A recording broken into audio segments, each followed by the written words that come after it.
A CNN exclusive. Iraq's prime minister tells the United States and Iran, keep your fight with one another out of my country. Is Nouri al-Maliki thumbing his nose at President Bush right now? You're going to want to hear what he told our Michael Ware in Baghdad just a little while ago. Plus, Mr. Bush is getting an earful from Speaker Nancy Pelosi about her trip to Iraq. She calls the war catastrophic. Could the same be said about the Democrats' relationship with the White House? And Senator Joe Biden kicks off his presidential campaign with what his critics are saying is foot and mouth disease. Did he insult fellow Democrat Barack Obama with a backhanded compliment that some are actually seeing as racist? Stay right here to find out what Biden said, what Senator Obama's response is. I'm Wolf Blitzer. You're in the Situation Room.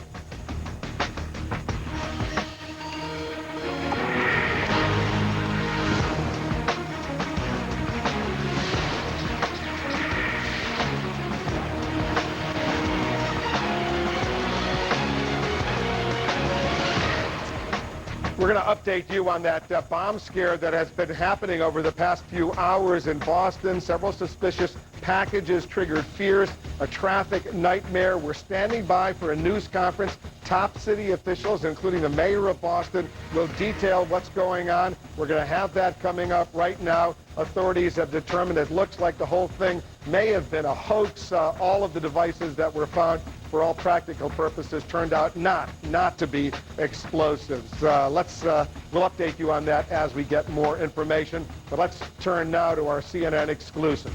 The Iraqi Prime Minister's stern message to the United States and Iran to simply keep their would-be war out of his backyard. Nouri al-Maliki's very, very strong comments today are driving home growing fears of a wider war in the region. CNN's Michael Ware is joining us from Baghdad with more on his exclusive interview. Michael? Wolf, in an exclusive interview today with Prime Minister Nouri al-Maliki, the Iraqi leader said that Iranian forces have been targeting American troops, and he now worries that his country is becoming a proxy battleground between Tehran and Washington. Is American intelligence wrong when it says Iran is working to kill American soldiers in your country? I didn't say it does not exist. And the Americans, when they say that their intelligence is saying that Iranians are killing their soldiers, it means their intelligence is based on information that they got. And this is not an obscure thing. There is a struggle between Iran and America, and we have told the Iranians and the Americans, we know that you have a problem with each other, but we're asking you, please, solve your problems outside of Iraq. We do not want the American forces to take Iraq as a field to attack Iran or Syria, and we will not accept Iran to use Iraq to attack the American forces. But does this not exist? It exists, and I assure you it exists. But it is based on the struggle between the two countries. And from our side, we're trying to stop the effort to have a struggle in Iraq. We are always encouraging the two sides to negotiate and to try to find an agreement away from Iraq. Iran and America, we are ready to pay efforts to solve the problems between them if it is possible, but not on the account of Iraq. Iraq has nothing to do with the American-Iranian struggle, and we will not let Iran play a role against the American army, and we will not allow America to play a role against the Iranian army, and everyone should respect the sovereignty of Iraq. Wolf, indeed, the Prime Minister said that all of Iraq's neighbours, from Turkey to Syria to Jordan to Saudi Arabia, want to interfere in Iraq's internal affairs. Michael, were you surprised that the Prime Minister, Nouri al-Maliki, was effectively equating the Iranian President Ahmadinejad with the U.S. President George W. Bush? Well, the Prime Minister is certainly a man caught in the middle between these two powers, represented by Washington and Tehran, by two presidents. He's straddling a very difficult divide. His government exists only through the intervention of the United States. He is propped up by US forces and Washington's support, yet he shares a very important border with Iran. Iran has enormous strategic interest in this country, and in the past, during Saddam's regime, when the Prime Minister was in opposition, Iran supported his party and many other Shia opposition parties. Because, so much of this new U.S. strategy depends on Nouri al-Maliki cooperating with the U.S. And when so many people here in Washington, including the president's own Republican supporters, hear Nouri al-Maliki basically say to the United States and to Iran, keep your proxy war out of Iraq, they're going to say, why is the United States supporting this guy if effectively he's aligning himself, at least in part, with Iran? Well, to some degree, I mean, this is real politics. What choice does Prime Minister Maliki have?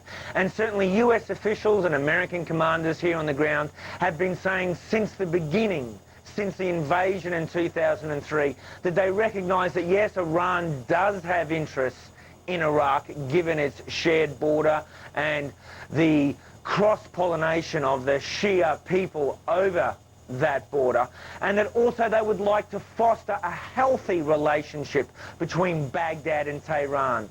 However, what we've seen is this fierce competition for influence being waged between Washington and Tehran, and we're actually seeing it being fought out militarily. So this relationship is veering into very dangerous waters, Wolf. Michael Ware reporting for us from Baghdad. Michael, thanks very much. And over at the White House right now, President Bush is meeting face-to-face with some of his toughest Democratic critics on Iraq.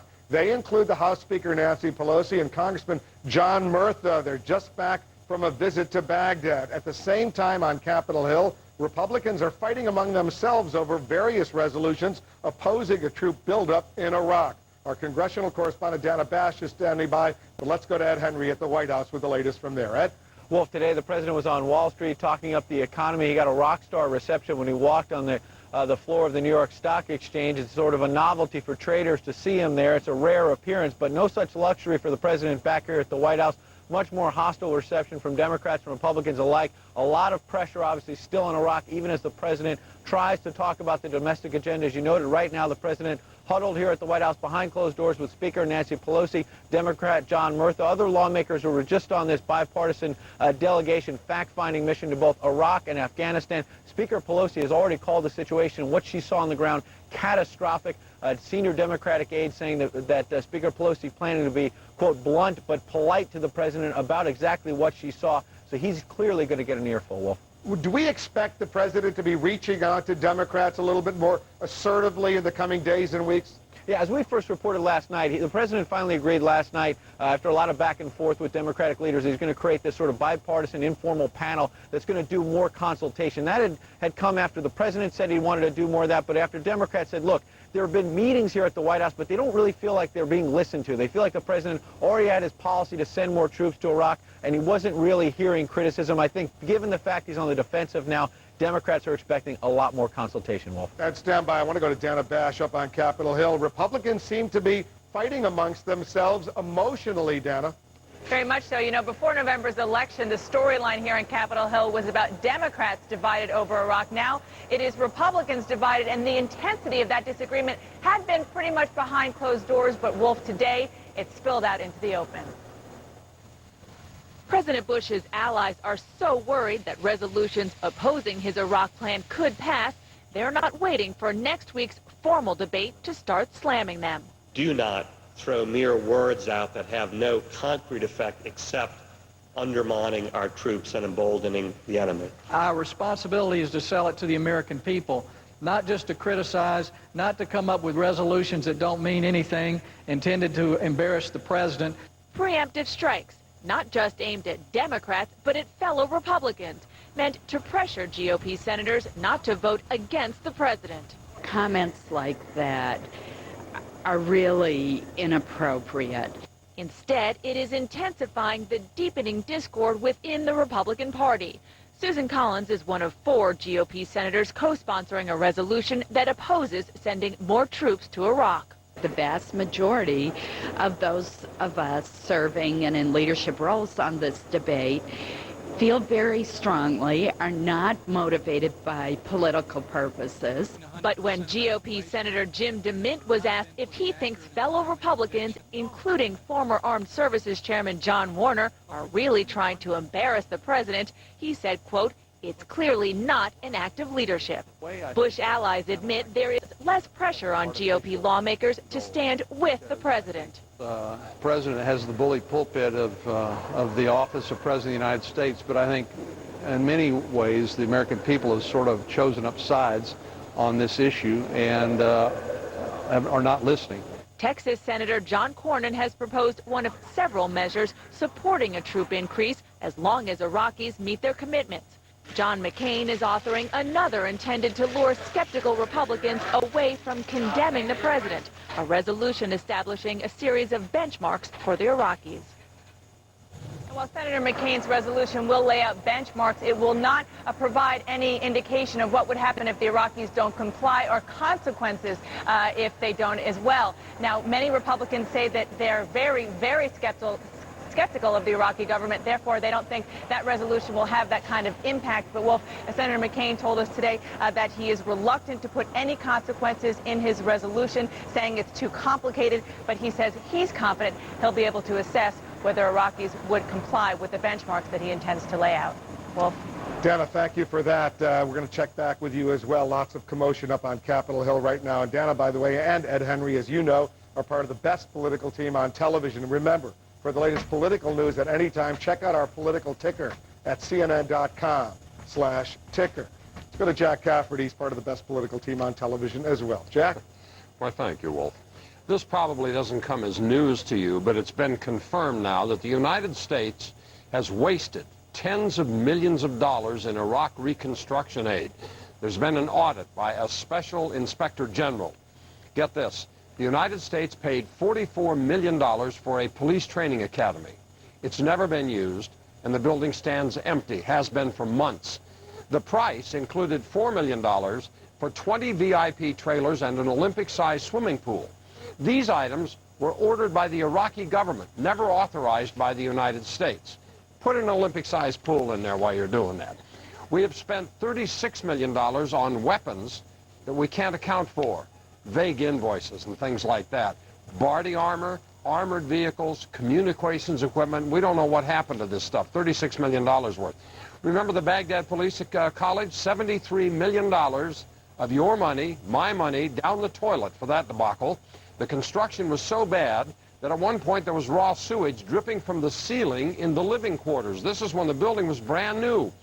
4 years after the war started, and the State Department says it's now working to improve controls. We're finding out about all of this just as President Bush is ready to ask Congress for another $1.2 billion in reconstruction aid to Iraq. We, you and I, have already spent more than $20 billion on reconstruction. So the question is this: how can the U.S. avoid wasting millions of dollars in Iraq on things like an unused police academy with an Olympic-sized pool and unaccounted for weapons? Email your thoughts to CaffertyFile at CNN.com or go to CNN.com/CaffertyFile. Wolf? All right, we'll be anxious for those emails. Jack, thank you very much. Just want to remind our viewers, we're standing by for a news conference in Boston. We expect to hear from the mayor, some other authorities on what they thought was a bomb scare. It's caused some traffic and security problems in Boston. We'll get you that news when it's available. Looks like the whole thing may simply be a hoax. Meanwhile, a presidential launch gone wrong. Senator Joe Biden finds himself at the center of some controversy over what he said about fellow Democratic Senator Barack Obama. And also coming up, who's a better speaker, Senator Obama or presidential rival Hillary Clinton? Democrats take a stand in a brand new poll. And a new glimpse inside the Bush White House and its relationship with the news media. A reporter who went to jail goes under oath. We're going to share what she's saying. Stay with us here in The Situation Room. Adjustable rate mortgages are resetting, and your monthly payments could get dangerously high.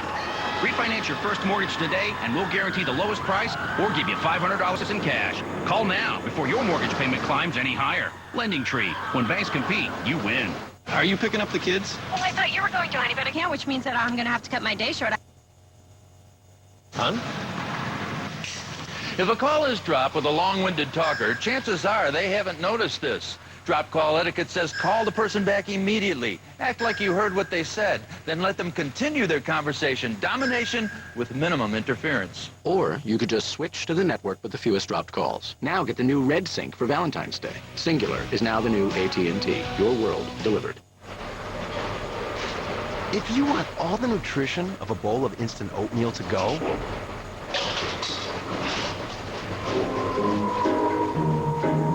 you want Quaker oatmeal to go.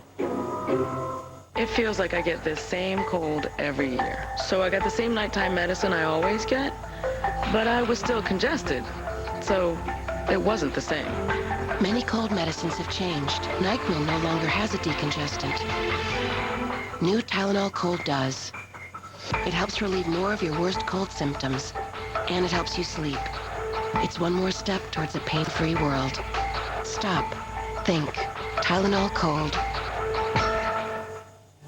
When something really fits, you can feel it. Like the fit you get with C-Bond denture adhesive. It's the only wafer that has a gasket effect that locks dentures in place. Only C-Bond gives you all-over coverage, all-over hold in a wafer. No mess, no ooze. When your dentures really fit, you can feel it. Now, lock dentures in place with C-Bond, the adhesive wafer with the gasket fit. C-Bond. My favorite activity is swimming. Osteo Biflex, the #1 doctor-recommended joint care brand. Prior to taking Osteo Biflex, I had some problems kicking my legs. Osteo Biflex has given me mobility. I wasn't getting that crunching, grinding sound in my joints. The glucosamine and chondroitin, as found in Osteo Biflex, actually lubricates and cushions your joints. Osteo Biflex works for me. For a $3 off coupon and more information on Osteo Biflex, go to osteobiflex.com right now. Welcome back. A journalist who went to jail to protect a source inside the Bush White House is testifying against that person once again today, and her credibility is coming under fire. Let's go to Brian Todd. He's at the courthouse. He's joining us now with more on the CIA leak trial that's unfolding. Every day, Brian, there is more and more drama. Absolutely, Wolf. And as you just mentioned, today was all about Scooter Libby's defense team trying to attack the credibility of that key prosecution witness. That witness, former New York Times reporter Judith Miller, who today finished her testimony. And the defense spent just about all morning trying to punch holes in Judith Miller's memory, specifically her memory of the first meeting she had with Louis Scooter Libby, in which Miller says Libby told her that Ambassador Joe Wilson's wife worked at the CIA. Now, at that meeting on June 23, 2003, Miller told the court that Libby was agitated, that the CIA was, in his view, backpedaling on pre-war intelligence. But the defense came right back at Judith Miller this morning, essentially asking how could she remember those details when she'd forgotten to tell the grand jury the first time she testified before the grand jury that she had even had that meeting with Scooter Libby. The defense also asked Judith Miller several times whether she had learned about Wilson's wife from other sources other than Scooter Libby before that meeting. And Judith Miller's response, quote, "I can't be absolutely certain, but I have no recollection of it with anyone else." Now, that June 23, 2003 meeting is key, Wolf, because that was weeks before Libby claims he heard of Joe Wilson's wife's status for the first time. Judith Miller, of course, spent 85 days in jail for refusing to cooperate with investigators about her source, revealing her source, which turned out to be Scooter Libby. Wolf. How many other reporters, Brian, are being forced to testify about their relationship with Scooter Libby? Well, Matt Cooper, the former Time magazine reporter, is on the stand just as we speak. He came in on the stand shortly after noon today. He testified that he first learned of Wilson's wife from White House political advisor Karl Rove, and that he later asked Scooter Libby if he had heard the same thing, and Libby replied to him, "Yeah, I've heard that too." But the defense trying to punch holes in Matt Cooper's credibility too, talking about what he reported on the record and off, even kind of dissecting his typographical errors in notes. So they're really trying to go after Matt Cooper's credibility. Also, Wolf, Tim Russert of NBC News scheduled to take the stand very soon, probably this week, and that's very, very key testimony. It's understandable to punch holes in 1 or 2 or even 3 witnesses, but when you have 7, 8, 9, 10 people, journalists as well as Bush administration officials, basically saying the same thing, that's a pretty high hurdle. It is a high hurdle, Wolf. They are trying to erode the credibility of each and every one of those people who essentially said that Libby shared information with them about Joe Wilson's wife, Valerie Plame Wilson. But remember that they are going to, the central defense for Scooter Libby is his memory, saying, I simply don't remember what I told different people and when. And so when Scooter Libby takes the stand, that's a big chance for them to kind of rebut that once again. All right, Brian's going to stay on top of this trial for us. Thank you, Brian. And we're also getting more details from Matt Cooper's testimony today online. Let's go to our internet reporter, Abby Tatton. Abby? Well, there are a handful of bloggers at this trial who are reporting in real time about what is going on, and their sites give you a real look inside what is happening right now. I've just updated from liberal Firedog Lake, who is reporting on Cooper's demeanor. He's been there since about noon, looking a little bored at this point, but of course they're also following details of his testimony. Cooper describing how on July 12, 2003, he was running in and out of a country club, taking the phone call from Scooter Libby on his cell phone in the parking lot. We also have details online of the very basis for that conversation. This is the website of the Office of the Special Prosecutor. This is where we're getting all the trial exhibits. And there you see one of the latest documents to be uploaded is an email from Matt Cooper to the Office of the Vice President about some questions he had on Niger. Many more documents being uploaded here now mounting at this website, including handwritten note here from the Vice President, another one here, a formally classified document, and we're expecting another batch to be uploaded in the next couple of hours when the courtroom wraps up for the day. Wolf. Thanks very much for that. We'll stay on top of this story. Abby.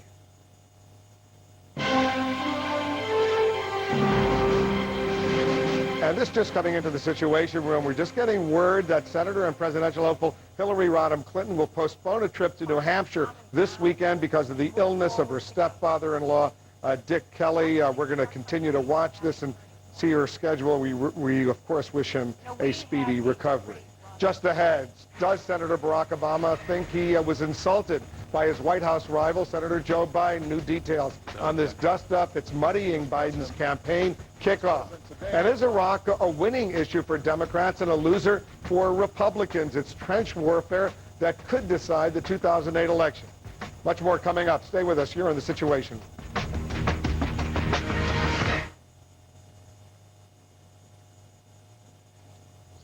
Tonight on 360, one's a beloved daughter. The other's an alleged identity thief and con artist. What makes an alleged con woman tick? 360 tonight, 10 p.m. Eastern.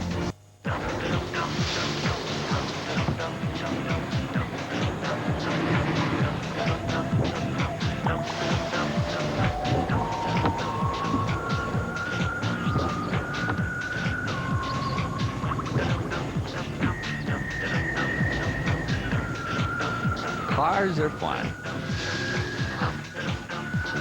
Shopping for them should be too. VHICS.com. Just click Autos on Comcast.net.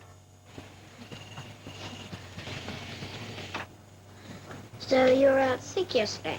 Yeah, I have a little throat thing.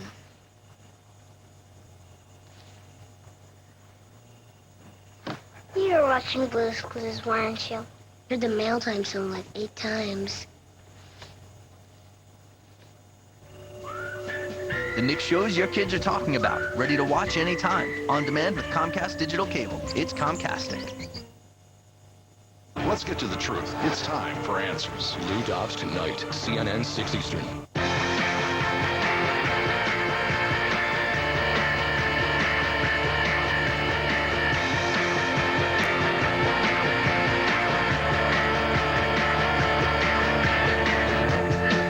See me driving down the street.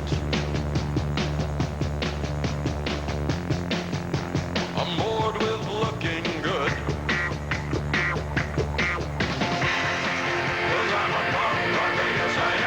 If we were all the same, we'd all age the same way. But we don't. Aveeno introduces the first anti-aging serum that actually self-adjusts to your unique skin. New Positively Ageless is clinically proven to reveal healthy, younger-looking skin. With a natural shiitake complex, it accelerates your skin's cell renewal process. 73% of women saw reduced lines and wrinkles in just 4 weeks. It worked for me. It'll work for you. New Positively Ageless, only from Aveeno, the leader in active naturals. Smart Balance Buttery Spread Cooks like butter, spreads like butter, and tastes like butter without the cholesterol and high saturated fat, with no hydrogenated oil and no trans fat naturally, not artificially as some spreads. Smart Balance has the right balance of fats to help improve cholesterol as part of the Smart Balance food plan, with award-winning taste endorsed by professional chefs. Smart Balance. You're going to love that buttery taste. Carol Costello's off for the day. Frederica Whitfield is monitoring the wires. She's keeping an eye on the video feeds coming in from around the world. She's joining us now with a closer look at some other important stories making news. Hi, Fred.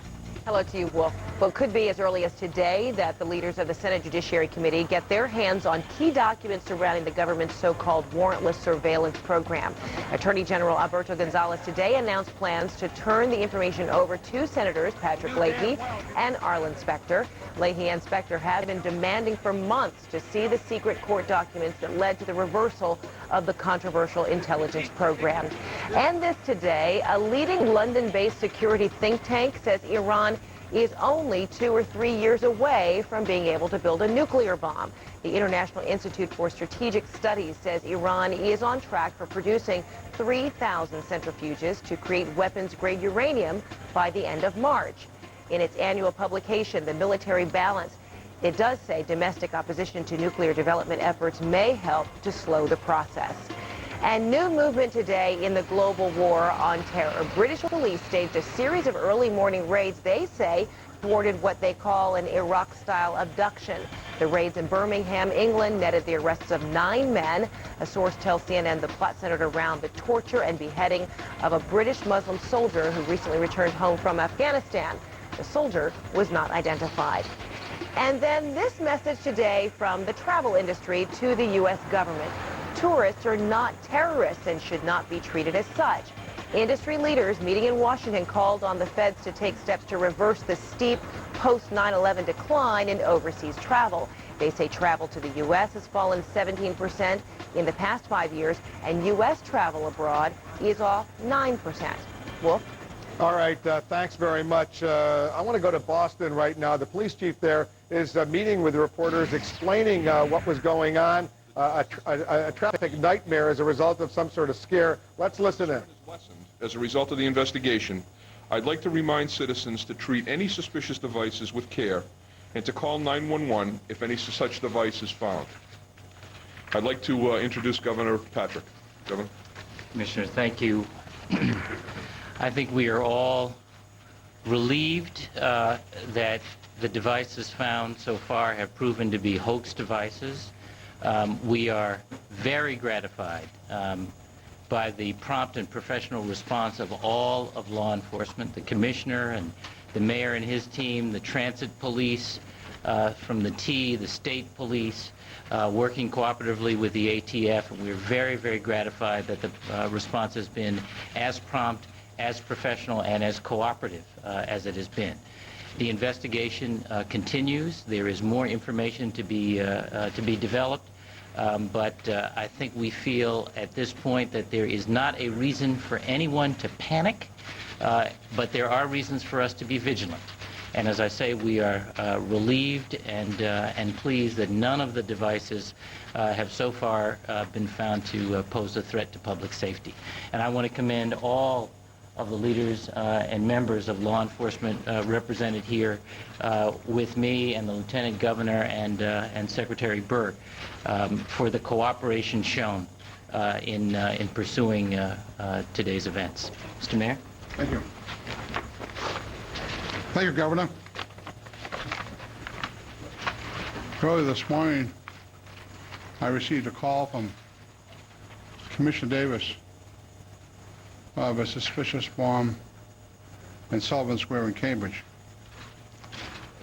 From that point to right now, the Boston Police, State Police, ATF, and the BRIC, which is the Boston Regional Investigative Service, have been working together to investigate all calls that they've got about suspicious bombs in Boston and in Somerville.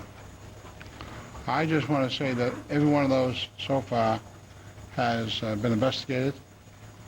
The Boston Police and The federal and state folks are working on those investigations. I just want to say to the public, public safety officials, both on federal, state, and city side, are all working together. Like the governor says, there's no time for anyone to panic. We believe we have the situation in hand, and that to go about your business. And Commissioner Davis said we will have additional offices at different locations during the transit time this evening as people make their way home, just to give the sense that we are out there and doing our jobs. And it's just about all of us, and the individuals who might be placing these bombs, or these packages, I should say, should be warned that this is a heavy penalty. It's imprisonment, 2 to 5 years for each one of them. So it's not, we're not playing around. It's about keeping the city on edge. It's about public safety. When it comes to public safety, we're throwing everything at it. I want to. We're hearing that Turner Broadcasting is saying. What, Joe? I'm not finished, Joe. Oh, okay. I thought you were finished with You're asking questions now. I just want to say that we'll stay focused. Unified Command Center will stay open as long as we deem necessary. And I just want to finish up and say thanks for everyone working together. This is when public safety really rises to the occasion, because public safety, both on the federal, state, and city side, have been doing their jobs since early this morning, like a team the rest of the day. Thank you. David, do you have any idea about who might be behind this? I'll ask the commissioner to answer those questions. This is a very active investigation. We are following numerous leads right now, and we're confident that those leads will bring us to an individual who is behind this. Can you comment on the terrorism connection? Can you comment on a cartoon character connection on some of these devices? This is part of the ongoing investigation, and I wouldn't make any specific comments at this point in time. This is a very active investigation. We hope to have additional information for you, specifically about individuals or parts of the investigation later this evening. Did you search the Cape Verdean consulate? We did not. Commissioner, can you speak to the toll that this has taken on the city, both in police resources and the time and the money in operating the command center, if this is in fact a hoax or some sort of advertising campaign? This has taken a significant toll on our resources. Emergency deployment teams were sent into the center of the city immediately upon these reports. Bomb squad units from the transit police, the state police, and the Boston police were fully deployed. There were significant shutdowns of not only highways but rail traffic with the MBTA, and this has created an enormous inconvenience to people in the city. So we're going to fully investigate this and get to the bottom of it. And thankfully, none of these devices have proven to be lethal. Commissioner, do any of these devices have any common characteristics, or is there any indication at this point that any of the devices are connected in any way? Yes, several of the devices do have common characteristics, but it's too early to say specifically how many are connected and how many are not. Can you help me out in these public figures and say either this is definitely not terrorism, this is some whack job, or this is a prank? Can you go in one direction there for us? There are no indications in the investigation at this point in time that indicate that this is a terrorist act. But as to exactly who was behind it, the reasons, the motivations, I can't comment on that right now. One person, though, right? One person. I can't comment right now. Do you have any indications, Bill, that someone thought this was funny? That this was a prank? I would not comment on any of the ongoing investigation. Last question, please. Commissioner, apparently Turner Broadcasting is issuing a statement saying that this is some sort of marketing campaign for some cartoon. Have you heard this? Are you aware of this? We're investigating numerous leads, numerous comments that were made, that were phoned into us. We're looking at that as a possibility, but we're looking at all sorts of possibilities at this point in time. It really is premature for us to talk about where this investigation is going to go. I want to make it clear that people should not be afraid to come into or leave the city of Boston right now. There is nothing that we've found that indicates any danger to the people who are coming into and out of the city. We have additional police resources out there to make people feel safe. We're working very closely with the other police agencies represented here. The governor and the mayor have joined us here at the police department, and we're doing everything we can to assure people that they should be safe right now. Are there more any commercial interests involved there? Any commercial interests who are involved in this in any way? In any way? All right, the police chief up in Boston, Ed Davis, speaking to reporters. We heard from the mayor, we heard from the governor. This investigation continuing, but we're getting some new and significant information coming into the Situation Room right now. Dan Lothian is joining us from Boston. What are you picking up, Dan? Well, you heard at the press conference where someone kept asking law enforcement officials if this was part of some kind of advertising campaign, and law enforcement officials said that they did have some leads, they were talking with some people, and that they would have more information later on. Now, we can report this. A statement from Turner. The packages in question are magnetic lights that pose no danger. They are part of an outdoor marketing campaign in 10 cities in support of Adult Swim's animated television show, Aqua Teen Hunger Force. They have been in place for 2 to 3 weeks in Boston, New York, Los Angeles, Chicago, Atlanta, Seattle, Portland, Austin, San Francisco, and Philadelphia. Parent company Turner Broadcasting is in contact with local and federal law enforcement officials on the exact location of the billboards. And then from Turner Broadcasting, we regret that they were mistakenly thought to pose any danger. So that's the very latest information. Obviously, this is something law enforcement is looking into. And this began this morning, the first incident that occurred this morning just north of downtown Boston, where there was some kind of package device found on I-93. They had to shut down the northbound lanes.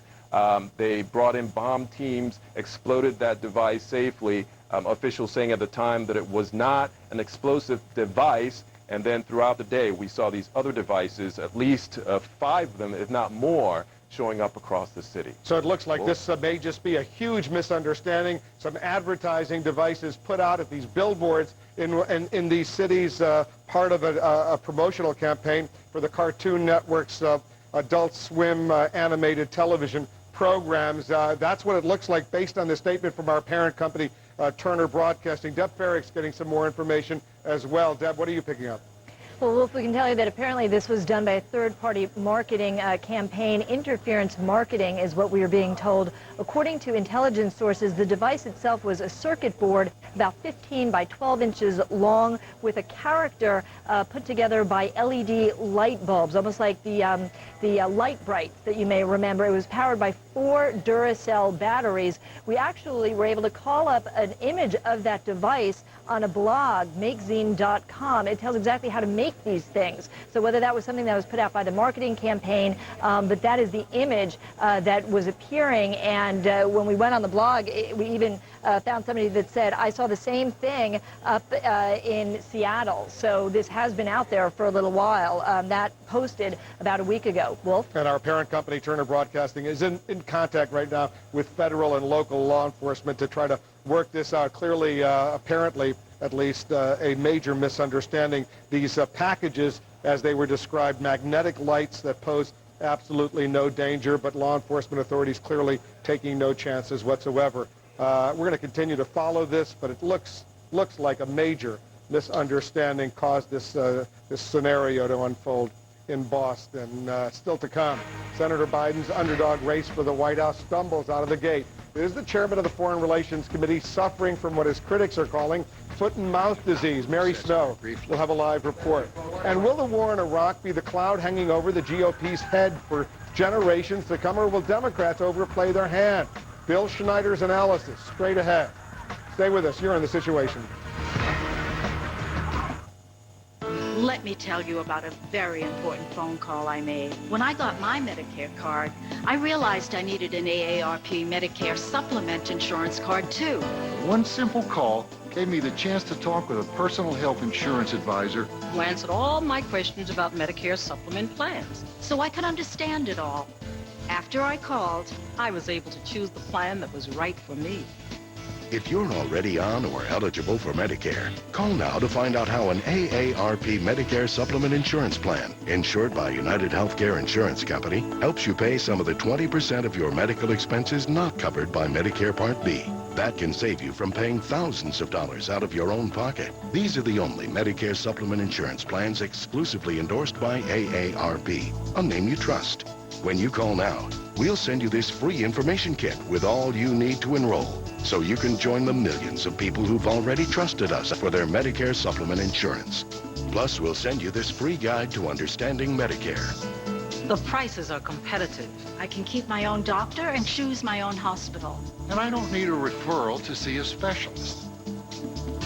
Call now to get the free information kit. Plus, we'll include this free Medicare guide. And the advantages don't end there. You can choose from a wide range of plans that are all competitively priced, so you can find a plan that best fits your needs and budget. There are virtually no claim forms to fill out. And best of all, they're the only Medicare supplement plans endorsed by AARP. When they told me these plans were endorsed by AARP, I had only one thing to say. Sign me up. Call now, 1-800-495-9137, and let us help you choose the right plan. So call now, 1-800-495-9137, and find out about an AARP Medicare Supplement Insurance Plan. A personal health insurance advisor is waiting for your call. Tonight, intolerance in America. What's just below the surface? Paula Zahn brings everything out in the open. Tonight, 8 Eastern. This week, with CNN Pipeline, Congress searches for a new strategy in Iraq. Go to CNN.com for live testimony from some of the biggest names in the debate. Madeleine Albright, James Baker, Lee Hamilton, Henry Kissinger, and more. This week on CNN Pipeline, only at CNN.com. You can bet this is not the way Senator Joe Biden wanted to get his presidential campaign off the ground. Were his comments about fellow White House hopeful Barack Obama a case of loose lips, or worse? Let's go to CNN's Mary Snow. She's watching the story for us. Mary?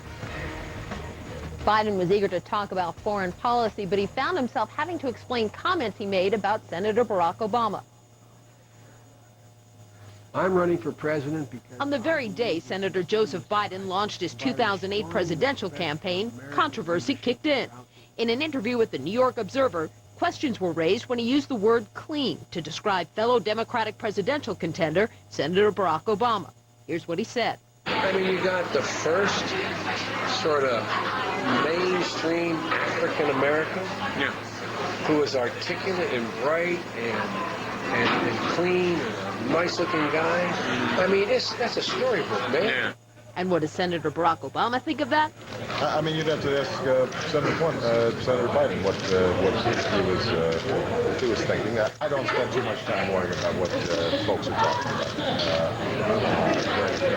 about. But the Reverend Jesse Jackson, who ran against Biden for president in 1988, said Biden's comments called for an explanation. I do not think he meant to say anything intentional that was off-color, but it certainly is highly suggestive. In a conference call, Senator Biden said his comments were taken out of context. My mother has an expression, clean as a whistle, sharp as a tack. That's the context. He's crisp and clear.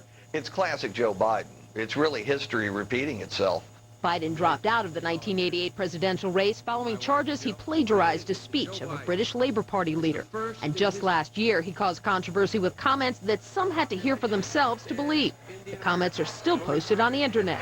You cannot go to a 7-Eleven or a Dunkin' Donuts unless you have a slight Indian accent.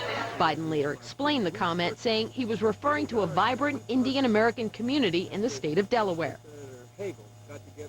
Now, this afternoon, Senator Obama told CNN that Senator Biden called him. He said it was unnecessary, that he didn't think Senator Biden intended to offend anyone. Wolf? In that same interview, the New York Observer, he was pretty critical of Senator Clinton and former Senator Edwards as well, two rivals for that Democratic presidential nomination. Mary, thanks for that. Coming up in our strategy session, the Speaker, Nancy Pelosi, she's meeting over at the White House with President Bush right now. Is there some tough talk going on Iraq in the Oval Office?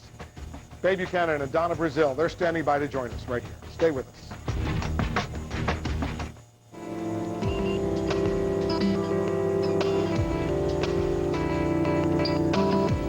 There's there's fear always in life, you know, of trepidation of what's on the other side of the wall, or should I do this, or should I not do this, or what's going to happen, and it's just the right move.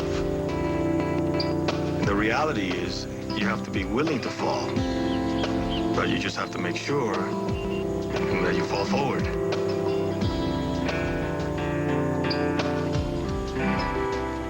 Of course it has leather. I don't do cloth. Let's get real.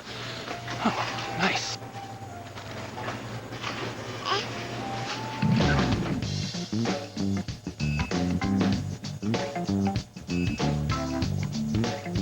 I want healthy skin for life. Improve the health of your skin with Aveeno Daily Moisturizing Lotion. The natural oatmeal formula goes beyond 24-hour moisture to improve skin's health in 1 day with significant improvement in 2 weeks. I found the moisturizer for life. Only from Aveeno. Wow. Last year I had a baby, gained some weight, I went on Nutrisystem and went from a size 10 to a size 4 again. Get real results with Nutrisystem Nourish, the easy weight loss program that lets you eat great and lose weight. This is the second time that Nutrisystem helped me get back down to my high school size. Call or go online now to get 4 weeks of delicious meals. Plus, you'll get an extra week of perfectly portioned meals free. Real people have lost real weight on Nutrisystem. Our secret is the breakthrough science of the glycemic index that separates good carbs from bad. I am a total chocoholic, so any diet that will let me eat chocolate every day is a diet for me. Nutrisystem delivers every meal to your door, and shipping is free. Within the first week, I noticed my jeans fitting looser. For about $10 a day, you'll enjoy 4 weeks of perfectly portioned meals. Try it. Trust me, you will lose weight on this program. Get our 4-week program and we'll send you an extra 7 breakfasts, 7 lunches, 7 dinners, and 7 desserts. A full week of food absolutely free. Call now.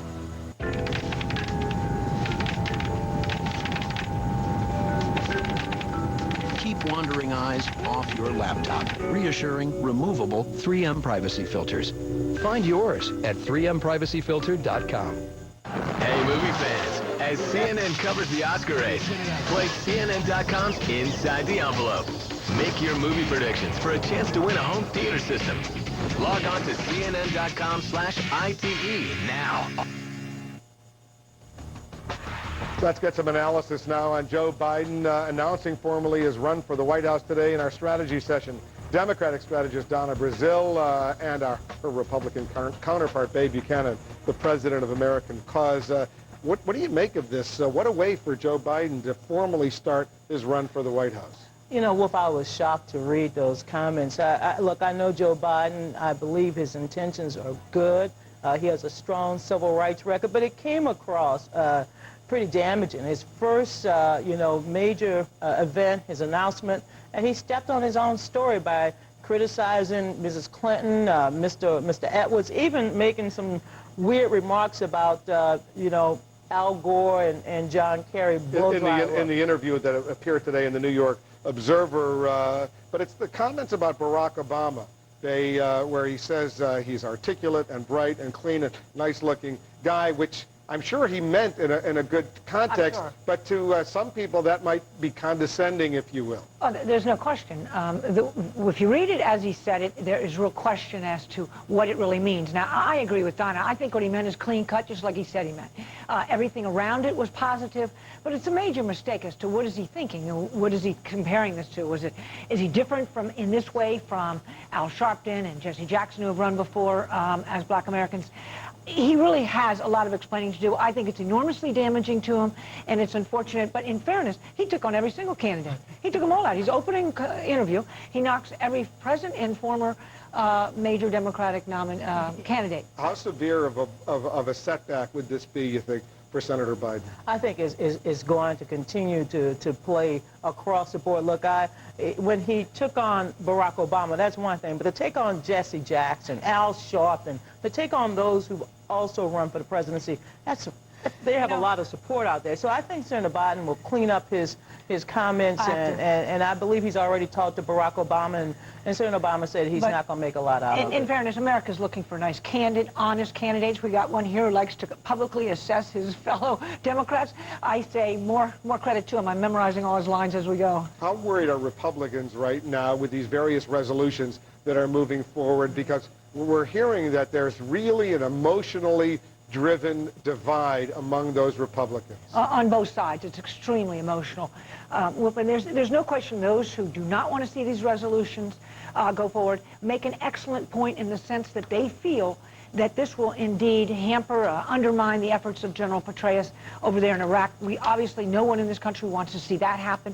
And if indeed they are correct, I think every single senator should reconsider that vote because nobody wants to see that happen. We got to leave it there, guys. Thanks very much, Donna and Bay. And coming up in our next hour, former Secretary of State Madeleine Albright. She says the president's Iraq plan is more a prayer than a policy statement.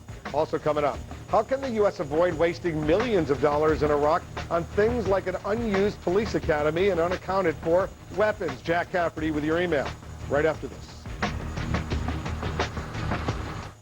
Tonight on 360 warns a beloved daughter. The other's an alleged identity thief and con artist. What makes an alleged con woman tick?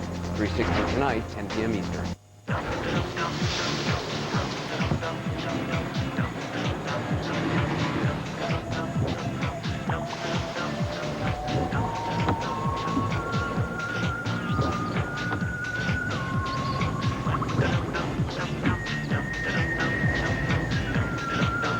Cars are fun. Shopping for them should be too. VHIX.com. Just click autos on Comcast.net. Comcast and PortlandJobFinder.com have teamed up to bring a totally new help wanted and recruitment advertising option to business owners and HR managers. It's called VOD Careers on Demand.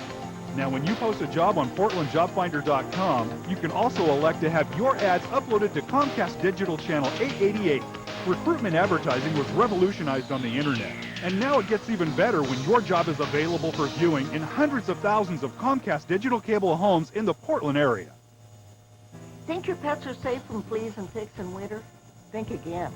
To protect against skin irritation and disease, they need flea, tick, and heartworm medication year-round, plus supplements like Super Joint Enhancer for cold weather joint pain. Fortunately, they cost a lot less at 1-800-PET-MED. And they're delivered free right to your door with a 100% guarantee. I trust 1-800-PET-MED for fast service, free shipping, and big savings. Call now or order online. We're the Puckheads. The Puckheads!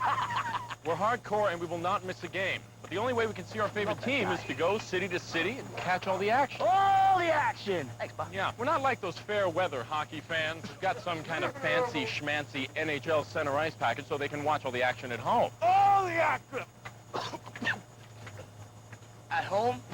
NHL Center Ice. Order today for $119. Every game's a home game on digital cable. I thought you said the van was home. Let's get to the truth. It's time for Answers. Lou Dobbs tonight, CNN 6 Eastern. Jack's back with the Cafferty file. Jack? So before we get to the question, Wolf, I have a question. Yeah. How long do you think it's going to be before Joe Biden announces he's decided not to run for president? He's got a little explaining to do, and I'm sure he's working on that overtime right now. You know, last night here on the Situation Room, we could have helped him. We were talking about these guys who train politicians not to say stupid stuff. I guess Senator Biden wasn't watching last night. The other question is, how can the United States avoid wasting millions of dollars in Iraq on things like unused police academy and unaccounted for weapons? Jonathan writes, well, maybe the first step in stopping the no-bid contracts to Halliburton and other friends of the vice president. James in Florida, Congress can do something other than passing non-binding resolutions and symbolic statements, such as creating a committee that oversees reconstruction in Iraq, that Congress actually oversees, you know, do their job. Dan in Quebec, Jack, the best way I could suggest managing the funds being grossly misspent in Iraq would be to have your trusted IRS agents do the dirty work. They come after hardworking Americans for a lot less than millions. Joseph in Miami, this is poignant. Listen, it's this waste that is the business of the war machine. And the only reason the war machine wants war, someone's profiting from all of this waste. The money doesn't really go into a toilet, it goes into someone's pocket. I wouldn't be surprised if that doesn't leak to the administration and its extended cronies, including its Iraq cronies. It's all a business deal, and young kids think their dying is about freedom. Bunk. Tony in Ohio, I'll answer your question by asking one of my own. What has happened to the premise put forth by the Bush administration at the beginning of the war that we will use the Iraqi oil to pay for the reconstruction of that country? Where's the oil, and who's making the money from it? And Bob in Oklahoma, let's send a real decision maker, Donald Trump, to make some decisions about our construction money. Wolf? Trump Towers in Baghdad. I can only imagine what that would be like. Jack, stand by. We're going to get back to you soon. Still to come, the war in Iraq. Will it hang over the GOP for years to come, or will the Democrats overplay their hand? Bill Schneider's take is coming up. And Senator Lindsey Graham, he's looking for a way to keep his Republican Party united on the war in Iraq. Senator Graham joins us in the next hour right here in The Situation. When you can trade at Fidelity for as low as $8, you might have money left over for other things. Like Rick Derringer. Yeah. For example. All right. Thanks. Bye.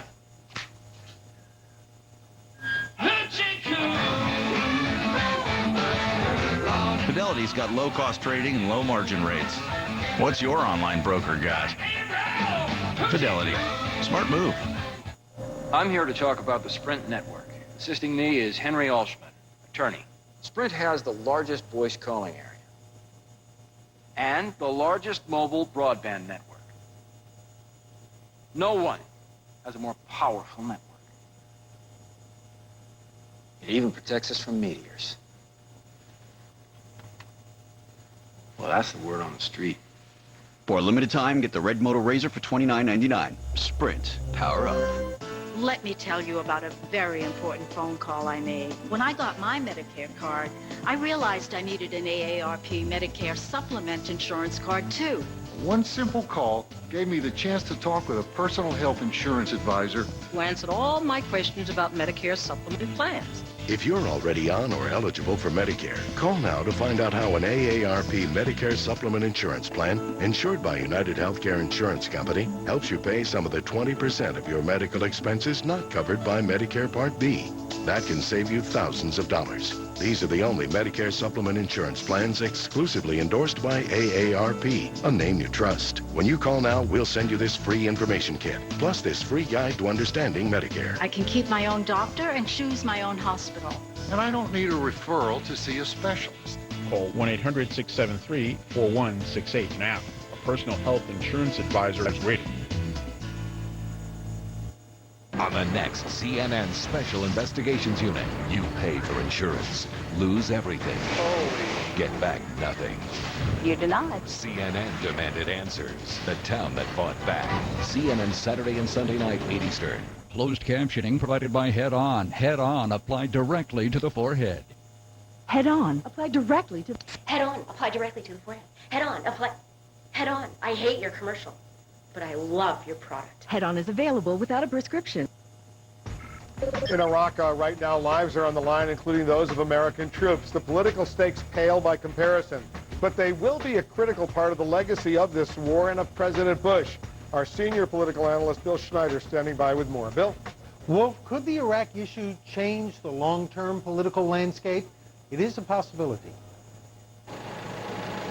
Disillusionment with the war in Iraq has produced a dramatic shift in the polls. The Washington Post ABC News poll asks, who do you trust to do a better job handling the campaign against terrorism, President Bush or the Democrats? In 2003, President Bush had a 51-point advantage. In 2004, Bush was ahead by 29 points. And now, people say they trust the Democrats more than President Bush on terrorism.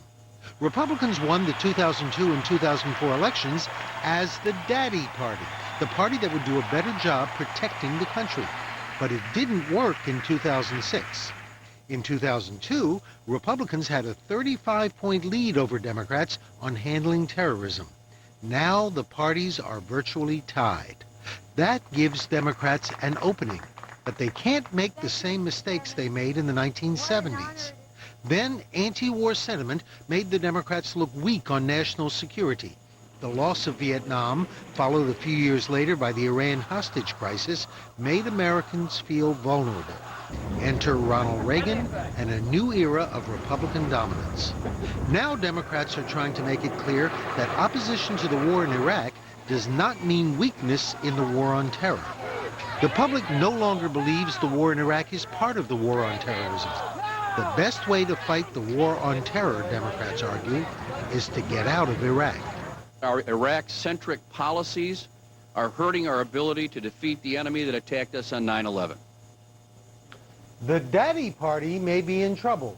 Political analyst James Pinkerton of the New America Foundation put it this way in an interview with the San Francisco Chronicle, quote, "In times of war, the instinct is to trust Dad more than Mom, and the Republicans have benefited from that. But if Dad keeps wrecking the car, there may be reason to change." Wolf? Bill Schneider reporting, thank you. And to our viewers, you're in the Situation Room happening right now. Is the U.S. already at war with Iran inside Iraq? Speaking with CNN exclusively today, Iraq's Prime Minister calls on both sides, the U.S. and Iran, to settle their differences elsewhere. Which side, though, is Nouri al-Maliki on? Baghdad boondoggle. It was all supposed to go toward rebuilding Iraq, but an audit finds tens of millions of your tax dollars have simply gone down the drain. And a promotion gone wrong. An advertising campaign shuts down a big chunk of Boston and a security scare. The good news, it's all clear right now. We're going to bring you the latest on a massive, massive misunderstanding. I'm Wolf Blitzer. You're in the Situation Room.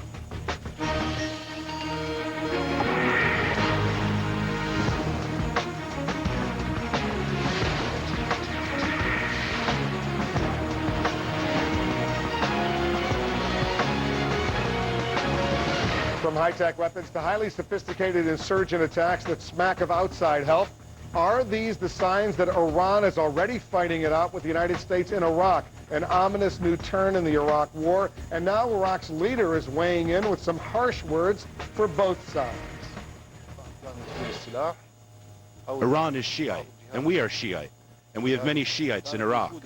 But this does not justify Iran interfering in Iraq. We respect this relationship. We will not allow such interference to exist. Also, Iraq is an Arab country. The majority are Arabs. But this also will not justify for Arab countries to interfere in Iraq. And joining us now from Baghdad, our correspondent Michael Ware. Michael, you had an exclusive interview with the Iraqi Prime Minister Nouri al-Maliki in which he basically was telling President Bush and the U.S. administration, keep your so-called proxy war against Iran outside of Iraq. What's his bottom line message? Well, essentially what he's trying to do is preserve the sovereignty of his government. Yet at the same time, to some degree, he's trying to keep two parties equally powerful here in this country, arguably two masters, happy. His government only exists because of American intervention here in Iraq. They benefited from American-supported elections. Yet the party of Prime Minister al-Maliki, during opposition, long decades of opposition against Saddam, was supported by Iran. And indeed, we see that many of the factions that have a stranglehold on this government continue to be supported politically and militarily, according to American intelligence, by Iranian armed forces.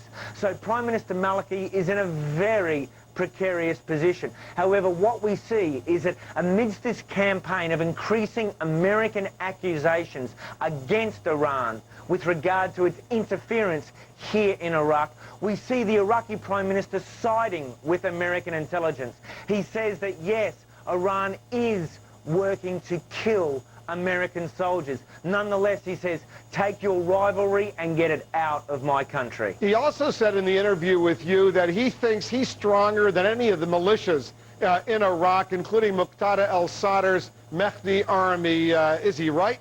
Well, in the short answer, no, he's not. I mean, this government which he heads is little more than an alliance or a coalition of armed militias, one of which, the Mahdi militia, the Mahdi army headed by anti-American rebel cleric Muqtada al-Sadr, is responsible for putting him into power.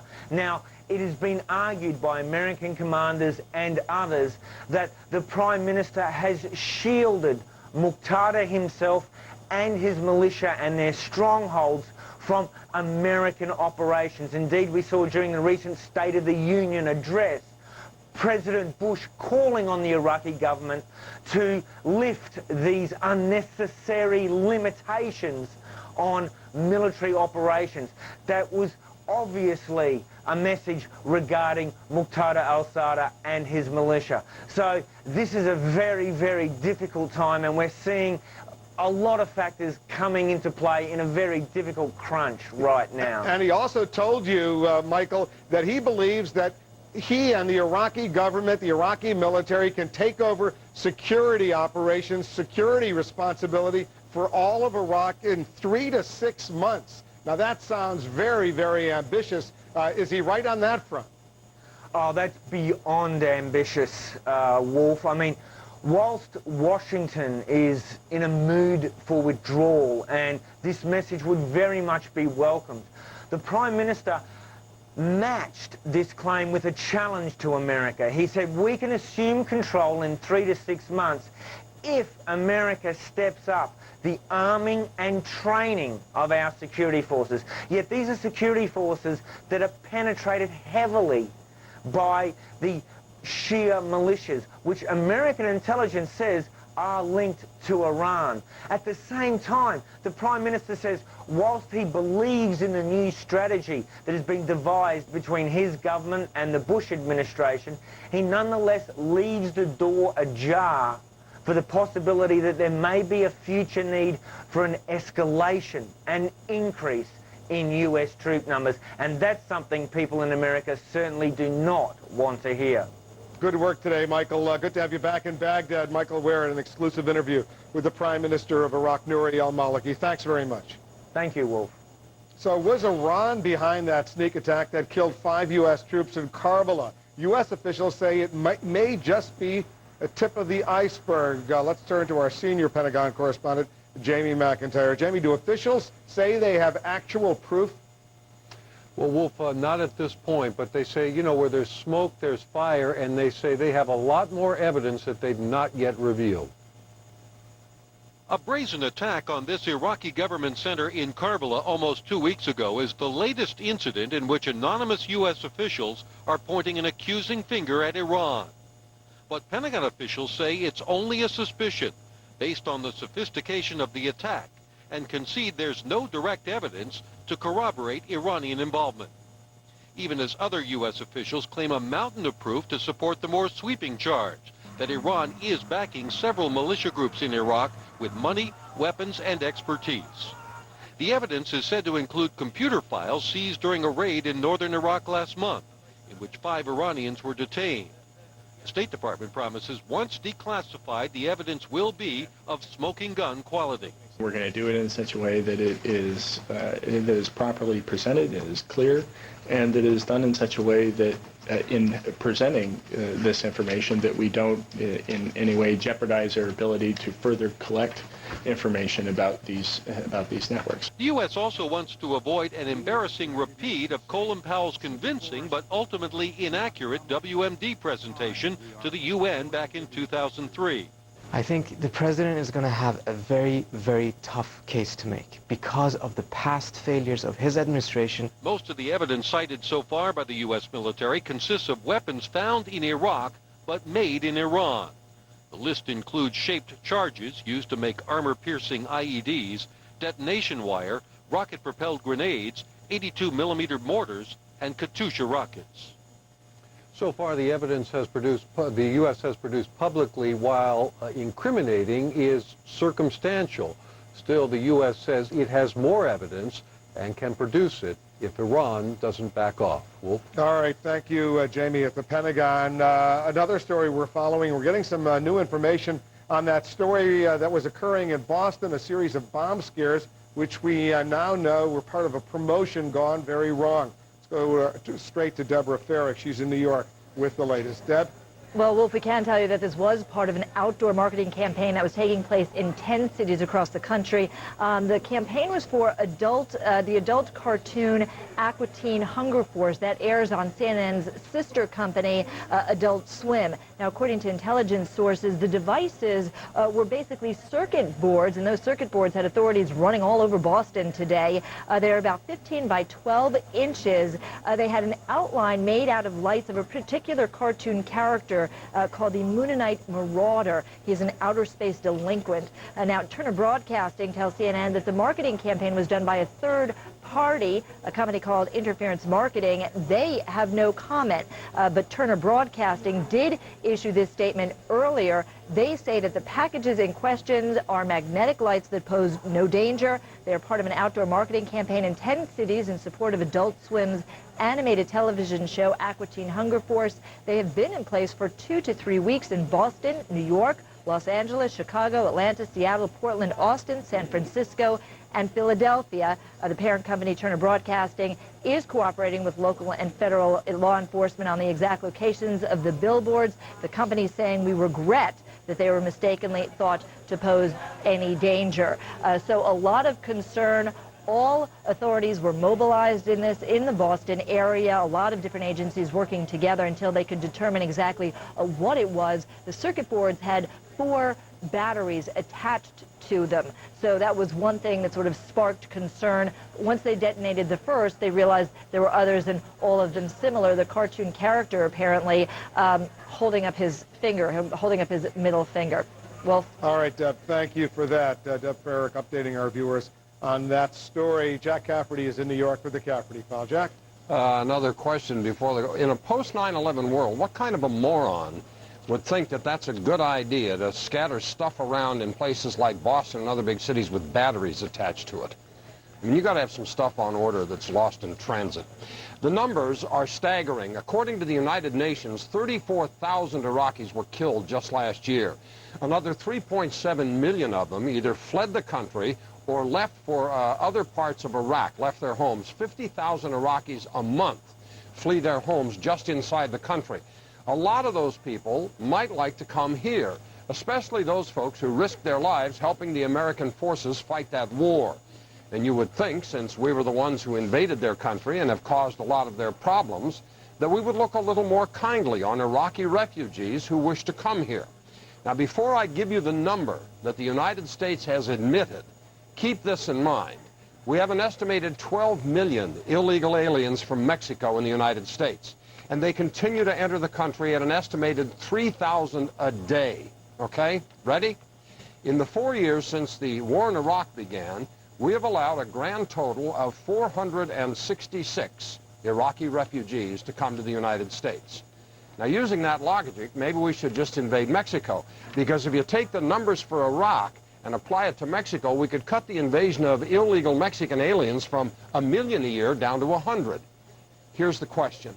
What kind of an obligation does the United States have to help Iraqi refugees? Email your thoughts on that to CaffertyFile@CNN.com or go to CNN.com/CaffertyFile. Wolf? It is pretty shocking. Only a few hundred Iraqis have been allowed into this country over the past 3.5 years. Roughly 100 a year is all since the war began. Yeah, that's a startlingly small number. Yeah. All right, Jack, thank you for that. Sure. Up ahead, Madeleine Albright, the former Secretary of State. She'll share why she's so worried the U.S. could face a war with Iran. She's joining us in the Situation Room. Also, tens of millions of dollars, your tax dollars, wasted in Iraq. We're going to show you where some of it went and why there's little to show for it, if anything. Plus, rescue dogs dying, why their owners blame 9/11. Stay with us. You're in the Situation Room. The Situation Room, brought to you by Verizon Wireless.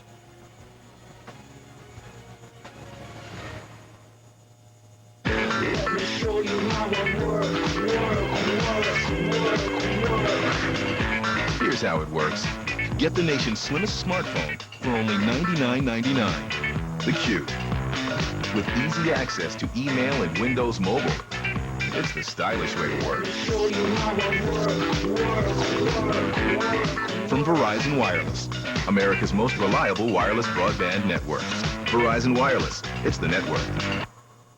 What I love about her? What I love about him. How much time do we have? I love Thomas because he's just I love everything about Sharon. Everything. everything. I love him as he is. Find everything you're looking for on eharmony.com. Log on today. Tonight on 361, the beloved daughter. The other is an alleged identity thief and con artist. 2 women, both missing. New clues coming in, new sightings. A new window into what makes an alleged con woman tick. 360 tonight, 10 p.m. Eastern.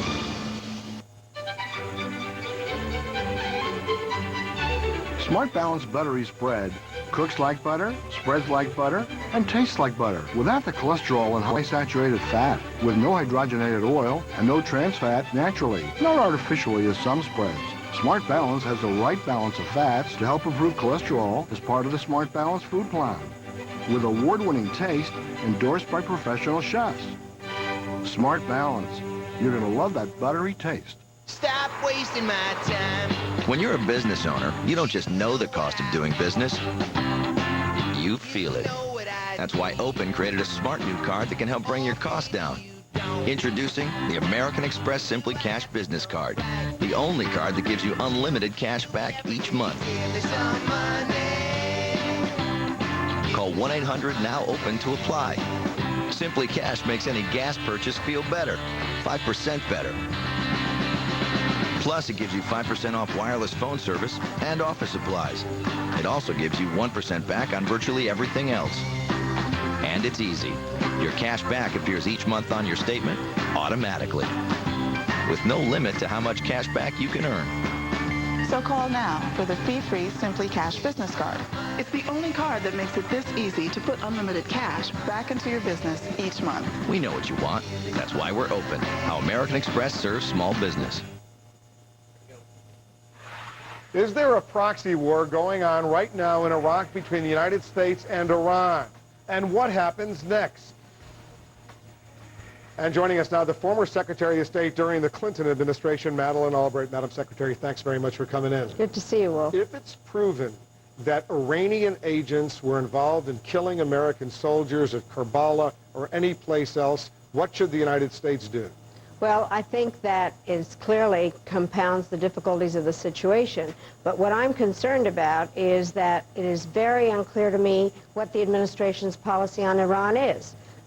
We clearly cannot afford to have our people captured by or killed by Iranians. On the other hand, when I testified today before the Senate Foreign Relations Committee, I made very clear that we need some answers about generally where the administration's going with Iranian policy. It seems to me what they're trying to do is squeeze the Iranians to get them into a position where they might be more malleable, not only in terms of Iraq, but on the nuclear issue as well, and at that point engage them in a dialogue once they feel the heat. Well, it's hard for me to tell because I think they say many different things. They have become much more bellicose and they have moved carriers into the Persian Gulf. Clearly, there are also a lot of things going on inside Iran. President Ahmadinejad has been kind of had his wrists tapped by the Ayatollahs for getting involved in nuclear issues. There is some turmoil within Iran itself. So you think maybe the pressure, not only from the United States, but from the Europeans and others, is beginning to have an effect? I think there's a combination of that, and what we have to learn how to figure out, well, if people talk about sticks and carrots, and you either use the sticks and then give them the carrots, the truth is we should be able to try to combine a variety of these tools. Something is going on in Iran. And we have to be very careful not to give Ahmadinejad even more kind of credibility, and at the same time not get our fingerprints in a way that makes him makes it look as though we're undermining what's going on in Iran. How much credibility does the President of the United States have right now when it comes to Iran, when he says that the Iranians are doing X, Y, and Z? Do you believe the President? Well, I think you have asked a very difficult question because I think we all want to believe our president, any president. And I'm very skeptical, I have to tell you, because of the intelligence failures leading into the war with Iraq? Because of the decision failures leading to the war in Iraq. And basically that we were told a variety of things and something else was going on. Now, there may be all the terrible things going on in Iran. that we are being told by the administration. But who is to say? And I think that is exactly why the members of Congress have to begin oversight hearings on Iran.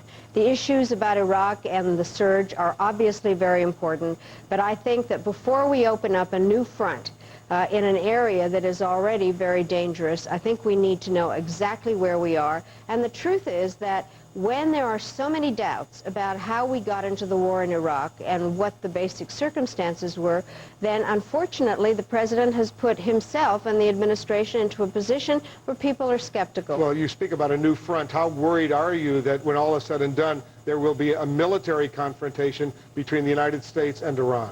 I would be very concerned about that. Are you worried that it might happen then? I don't know. That's the whole point here. I mean, why all of a sudden, not only have they rejected the fact that the Iraq Study Group suggested of having communication or dialogue with Iran, but they have stepped up our bellicose statements towards Iran.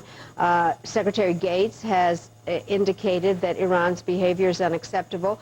I'm willing to believe all that, but I do think that it is very important for there to be just much more careful approach to this than what happened during Iraq, and we as the public are entitled to more. As bad as the situation in Iraq is right now, and by all accounts it's very bad, you understand certainly that it could be a whole lot worse, and the fighting in Iraq could escalate. There could be a regional war, a battle between Shia and Sunni, for example, and that would make potentially what's happening in Iraq right now look like child's play. Well, I'm very concerned about that, and a lot of people have said that they're concerned about a Shia-Sunni battle, which is basically a Persian-Arab fight, of great concern. This is a region that is in turmoil. It has been for a long time. The United States' role in it has changed. It's very hard for us to be the guarantor of peace and security because our credibility is not great. And I am worried about this expanding, and that is why I think it is so essential that we figure out a way to end what is happening in Iraq and be able to deal with the situation and to do something about the Israeli-Palestinian talks. Well, explain that. How's that going to affect what's happening in Iraq? Well, I am not one of the people who believes that dealing with Iraq and Israel is central to dealing with the war on terrorism, but I do believe that for its own sake, we need to deal with the Israeli-Palestinian issue. It would show American interest again in the region, our ability to carry out a diplomatic mission, and obviously it would end a lot of the problems that are involved in that conflict.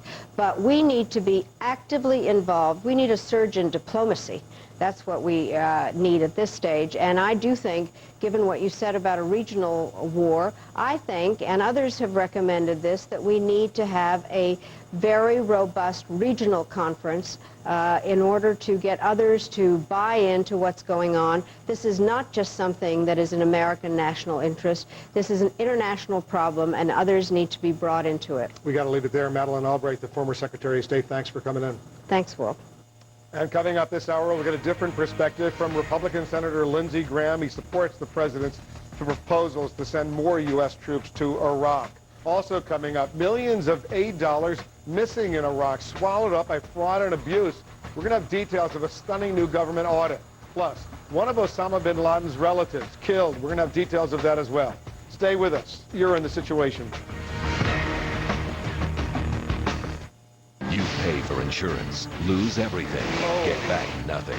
CNN demanded answers. The town that fought back. CNN Saturday and Sunday night, 8 Eastern.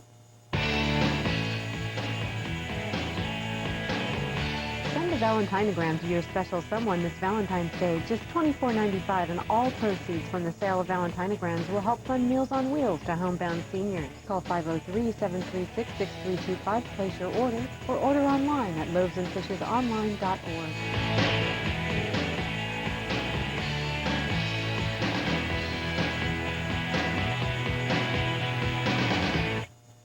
Across America, Comcast helps the communities where our employees live and work. Each year, we award more than 1,000 scholarships to help worthy students follow their dreams.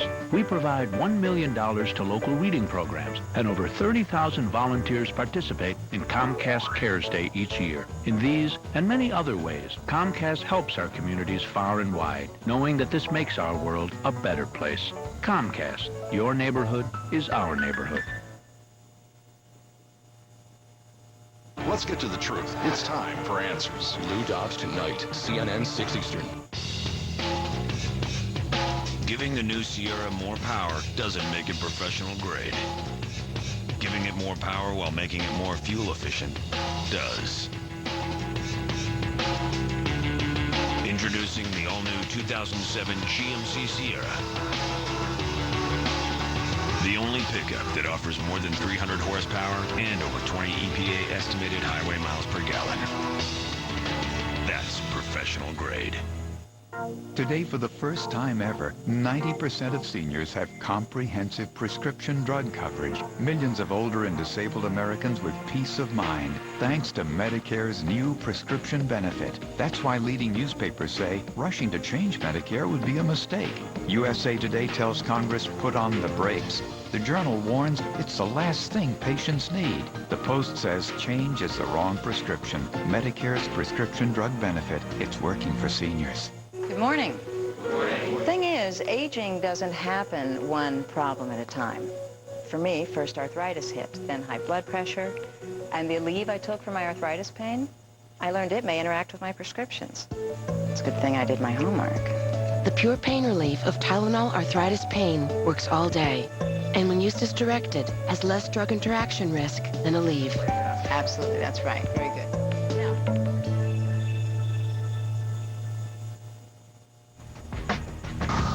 House Speaker Nancy Pelosi has just emerged from the West Wing of the White House. She's met with the president, with her fellow Democrats.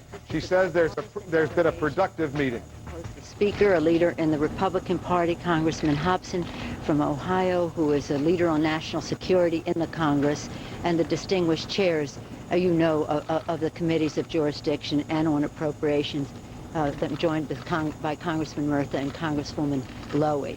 So we appreciated the opportunity to present our views to the president and thanked him for listening. Mr. Hobson? I think the Speaker perfectly characterized the meeting. The president was open to discussion. He asked a number of questions. He made a number of comments. It was all very positive. We found a number of areas where we agree. There are some areas of discussion, but I think in the end our goals are the same. We want to do what's best for the country and the world, and to find a way that we can extradite ourselves from the situation as quickly and as positively as we can. Thank you very much. Thank you very much. Thank you. Nancy Pelosi, you saw Congressman John Murtha there as well, one of the major critics of the president's Iraq strategy. They were all over at the White House today. They've just returned from a visit to Iraq, Pakistan, and Afghanistan. We'll continue to follow up on this story. Coming up, the Republican divide over more troops for Iraq. I'll talk about it with Senator Lindsey Graham and ask him how his position might impact his re-election campaign, among other subjects. Plus, exposure at Ground Zero. Did it sicken? Did it even kill people and animals? We're going to show you why some say yes. Stay with us. We'll be right back.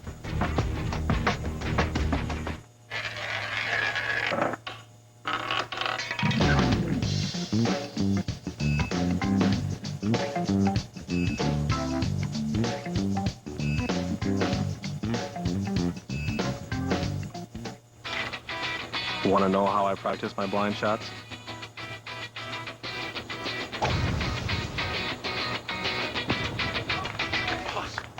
Confidence on a golf course is a beautiful thing. Confidence on the road is a Buick thing. Introducing the Buick Quality Advantage. Now every 2007 Buick offers the simplest and smartest way to get around. OnStar's voice-guided turn-by-turn navigation. That's the Buick Quality Advantage. I drive it every day. Get the advantage. Go to Buick.com to learn more. For fast heartburn relief, Harry and Mike do things very differently. Mike chews just one Pepsi Complete. Harry chews a few Tums. And when heartburn returns, a few more. Mike's one Pepsi Complete starts to neutralize acid in seconds and keeps working all day. So while Harry may have to take Tums again, Mike and his heartburn are gone for the day. Pepsi Complete. Chew one and heartburn's done. At eHarmony, you don't search for a match. We bring highly compatible matches to you based on 29 proven dimensions of compatibility. Log on to eharmony.com and get your personality profile. A $50 value free. To our viewers, thanks very much for joining us. You're in the Situation Room where new pictures and information are arriving all the time, happening now. President Bush making a spur-of-the-moment visit to the New York Stock Exchange, the first such trip by a sitting president in more than 2 decades. He greeted people on the trading floor and told our own Susan Lisovich he was impressed and grateful for the warm reception. Also, Senator Joe Biden joining the race for the White House, filing papers to open his presidential campaign. The Delaware Democrat saying on his website he's running above all else, he says, because of what he calls President Bush's failures in Iraq. And likely candidate Senator Hillary Rodham Clinton canceling much of her weekend trip to the key primary state of New Hampshire. Her campaign says it's because former President Bill Clinton's stepfather is sick, and that she looks forward to rescheduling her visit to the Granite State. I'm Wolf Blitzer. You're in the Situation Room.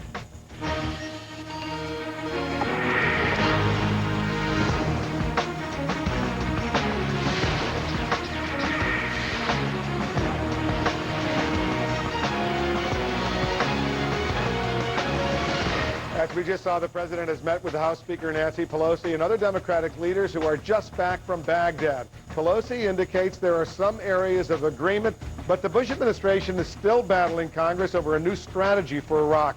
Can the United States count on Iraq, though, to hold up its end of the bargain? And joining us now from Capitol Hill, Senator Lindsey Graham, Republican of South Carolina. He's been a firm supporter of the president's proposal to increase the number of U.S. troops going over to Iraq. So much of this plan depends on Nouri al-Maliki, the prime minister of Iraq. Do you trust this guy? I think he's come to the conclusion that the best hope for the Shia population in Iraq is to live in peace with Sunnis and Kurds and not to be a puppet of Iran. So I trust him to pursue what he believes to be in the best interest of the Shia people in Iraq, and I think that is a political settlement with Sunnis and Kurds under the rule of law, not the rule of gun. But I'm going to verify, just not trust. Trust but verify, in the words of a former U.S. president. He told our Michael Ware, Nouri al-Maliki, in an exclusive interview in Baghdad earlier today that he wants the United States and Iran to take their so-called proxy war out of Iraq.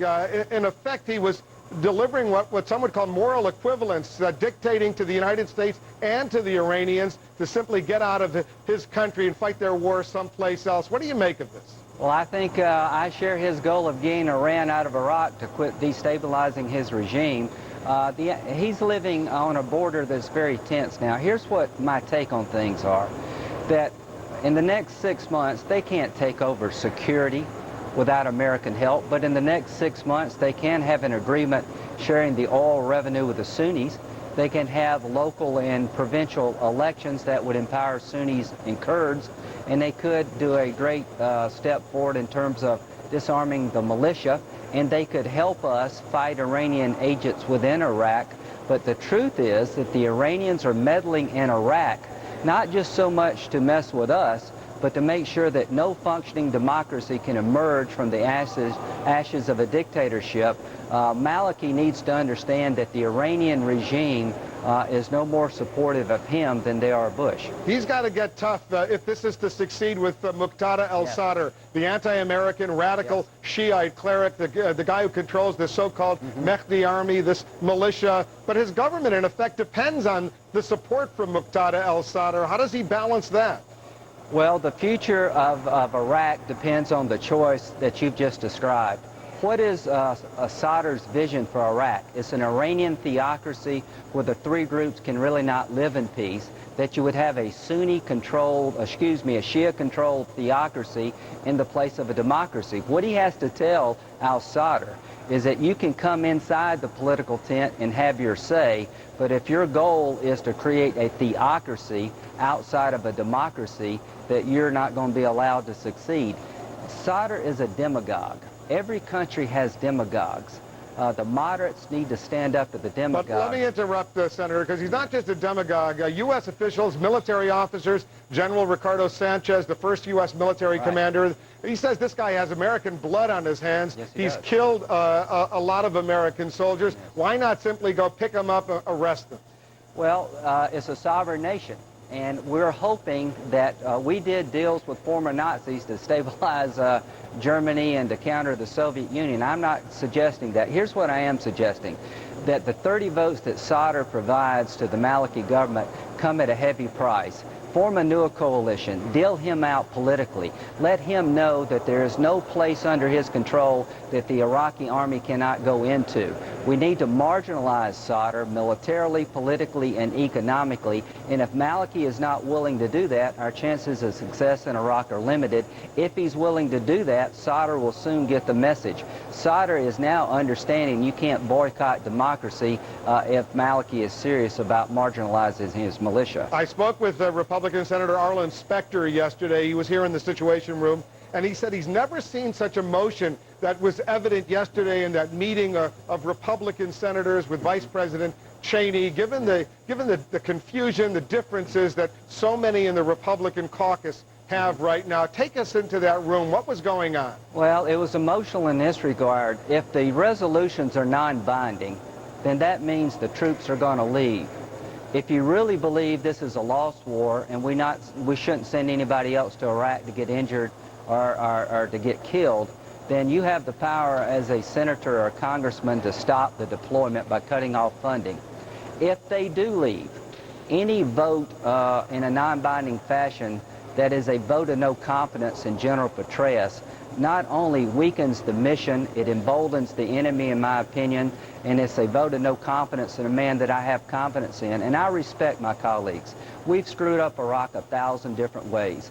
This surge is just not military power. It's a surge on all fronts. It didn't come from President Bush. General Petraeus is the architect of this. I believe in him. So I will argue with my colleagues that the worst thing you could do is allow this commander to go off to a new fight with a new mission and make a political statement you think he's going to lose. I will not stand for that. That is, to me, has no higher purpose. It undercuts our ability to be successful, emboldens our enemy. So there's a lot of emotion. We paid a heavy price for our mistakes. I'm trying not to compound them. Senator Graham, thanks very much for coming in. Thank you. Let's check in with CNN's Frederica Whitfield. She's keeping an eye on stories coming in from around the world. What's the latest, Fred? Hello again, Wolf. Much ado about a marketing tool. It turns out those suspicious packages that brought Boston to a near standstill for several hours today were outdoor promotional devices for a cartoon. CNN's parent company, Turner Broadcasting, says they contained harmless magnetic lights used to market a late-night cartoon called Aqua Teen Hunger Force. The suspicious devices prompted police to divert traffic around bridges, while the Coast Guard even closed the Charles River. A series of early morning raids northwest of London today nets British police 9 suspects in a would-be abduction plot. The raids were staged at homes and businesses in Birmingham. 8 men were nabbed there. The 9th was apprehended several hours later. Police say the group was planning to kidnap a British Muslim soldier, torture him and behead him, and air the event on the internet. A brother-in-law of Osama bin Laden is dead, the apparent victim of a burglary. Jamal Khalifa's brother says Khalifa was killed when gunmen stormed his house in Madagascar Tuesday, stealing all of his possessions. Khalifa had been sought in the Philippines for alleged terror financing. His brother said he was in Madagascar on business. His wife, bin Laden's sister, and their family were in Saudi Arabia.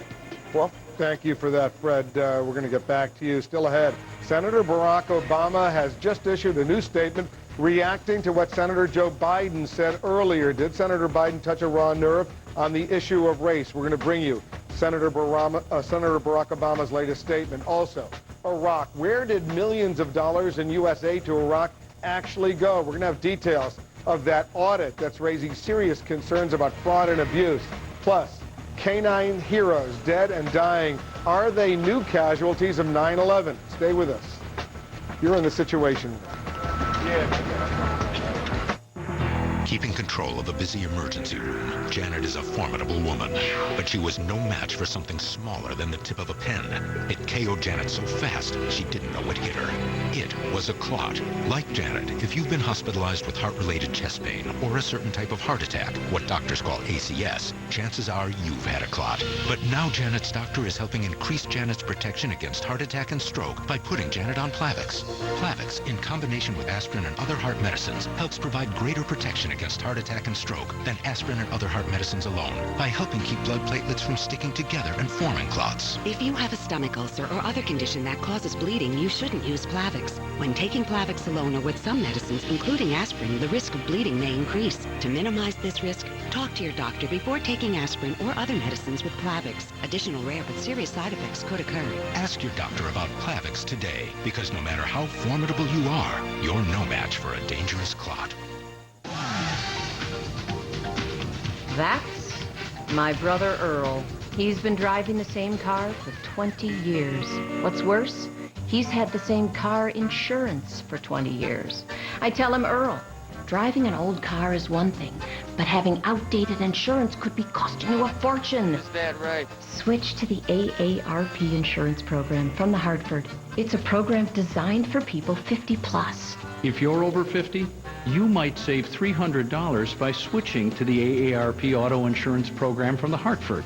Really? And with a good driving record, your deductible can disappear over time. Plus, your first accident could be forgiven. Earl, no penalty for your first accident. Does your plan do that? I didn't know anybody did that. Not yet a member? Call now. We'll even send you a free calculator. Call 1-800-207-7413. 1-800-207-7413.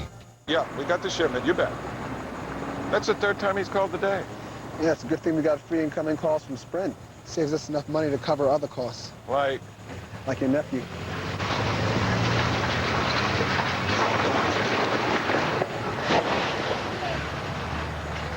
That's a great plan.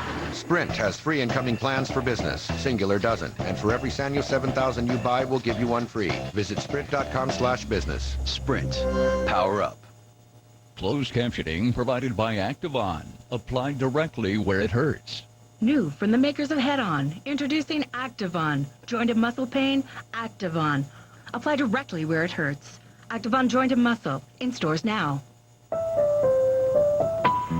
It's not just about reaching your goals. It's about reaching your dreams, too. Now with HSBC Direct Online Savings, you'll earn 6% APY on new money until April 30th.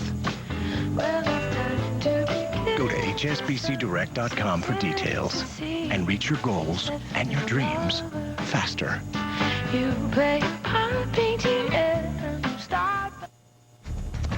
You can bet this is not the way Senator Joe Biden wanted to get his presidential campaign off the ground. Were his controversial comments about fellow White House hopeful Barack Obama a case of loose lips or worse? Let's get the latest. We're getting some reaction now. Mary Snow is in New York following this story. Mary? Well, Democratic presidential hopeful Senator Barack Obama has more to say this hour about comments that Senator Joseph Biden made that have caused controversy. Now, on the same day Senator Biden launched his presidential campaign, he was quoted in the New York Observer. This is what he had to say.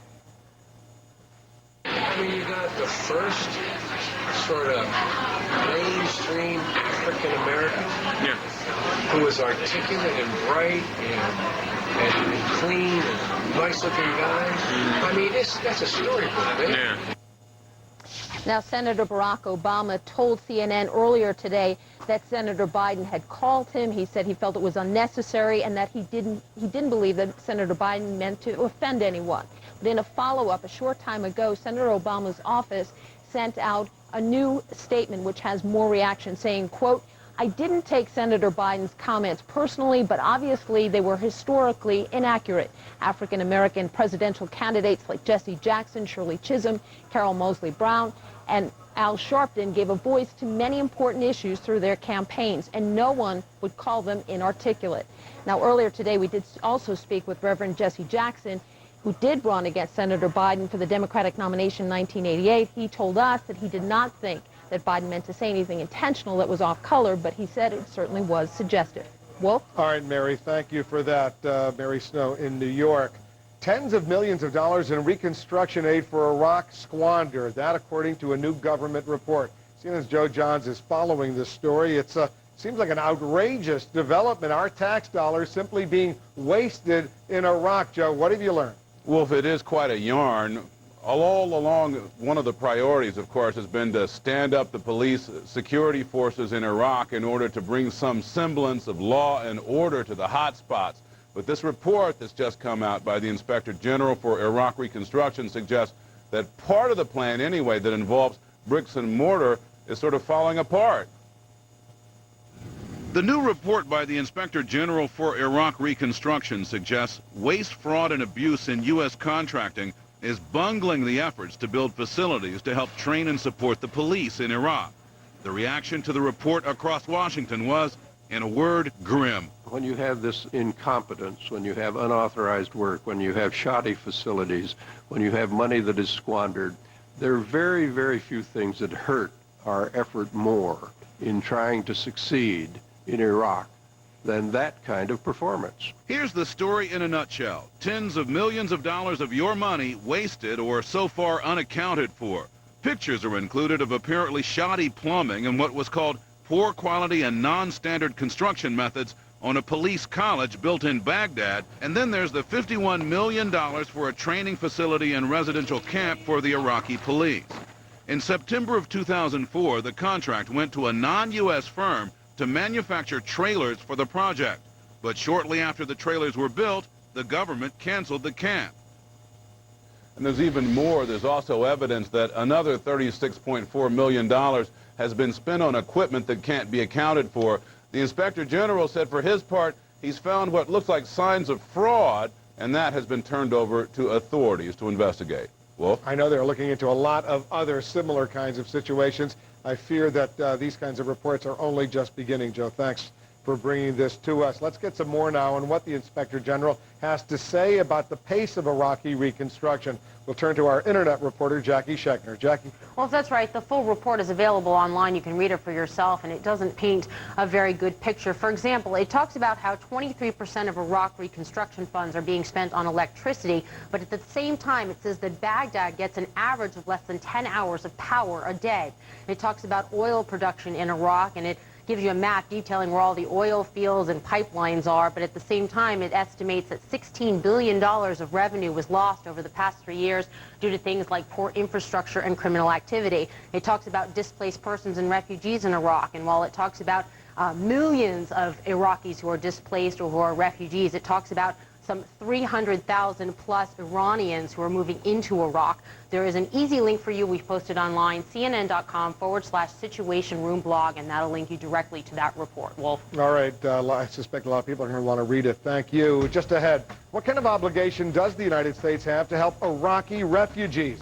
Jack Cafferty will be back with your email just a few minutes. Also, the rescue dogs of 9/11, are they getting sick as a result of their heroic work?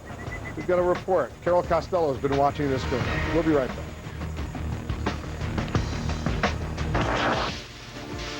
Tonight at 8, before making his run for the White House, this presidential hopeful lost more than 100 pounds. Would Americans even elect an obese president? The politics of weight out in the open tonight, 8 Eastern. He's the world's best salesperson. My cholesterol showed up high. I gotta tell you what happened. Quaker oatmeal helped lower my cholesterol. Eat Quaker oatmeal for 30 days, see what happens to you. I actually dropped 8 points. I think I could probably do about 9 or 10. Bring it. Gave me something to smile about. Here's a radically simple suggestion from eLoan. You can lower your rising monthly payments by consolidating your debt with a home equity loan and paying one lower monthly rate. Just call 1-800-TRY-eLoan or go to eLoan.com. eLoan. Radically simple. Why aren't middle-class wages going up? Why does it take 2 incomes just to get by?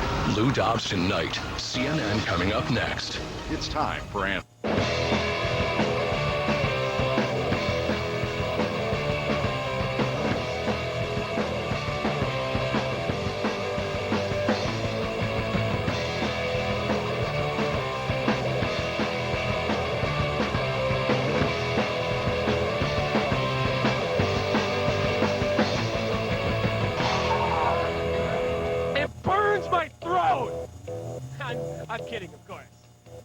I don't want to get sued.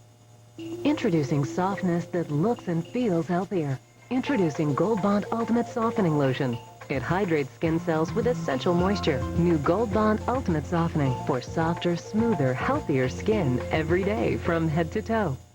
When the heat is on, the pain is gone. Introducing Heat Therapy from Icy Hot. Better than a heating pad, new Heat Therapy gives you up to 8 hours of muscle-relaxing, pain-relieving heat that goes where you go. New Icy Hot Heat Therapy. When the heat is on, pain is gone. I've been waiting for so long. Now I finally found someone to stand by me.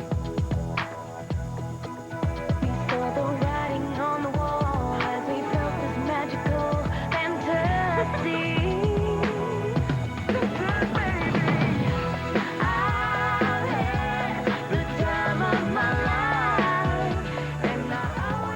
Book now, save 40%. Call your travel agent or 1-800-SANDALS. This February, sports fans are wild about Comcast. Watch the brilliant sights and sounds of the 2007 NBA All-Star Game live from Las Vegas. The NBA All-Star Game, February 21st at 8 p.m. on TNT, Comcast Channel 54. Feel the rush with the NFL Network on demand. Discover more memorable moments with NFL Blitz, the weekly NFL wrap-up you won't want to miss. Available only through Comcast On Demand. Get your front row seats to all the sports action on Comcast. The most news in the morning. American Morning, tomorrow, 6 Eastern. When I signed up for Vonage, I was able to keep my phone number, and then when I moved, I was able to take it with me. Call quality is the utmost. It projects my business. And with Vonage, it's perfect. Vonage and reliability, that just kind of goes hand in hand. It's just $24.99 a month for unlimited local and long-distance calling, including free calls to Canada and Europe. Get 1 month free. Call 1-888-830-4VON. Vonage, a better way to phone for less. Check in with Lou Dobbs to see what's coming up in 10 minutes right at the top of the hour. Lou? Well, thank you. We'll be reporting on the Bush administration's refusal to take action to end 3 decades of trade deficit that have cost millions of Americans their jobs and about $5 trillion in debt. And one of the Senate's most powerful Democrats joins us here tonight, Senator Chuck Schumer. He's written a new book. He has a plan for the country's middle class.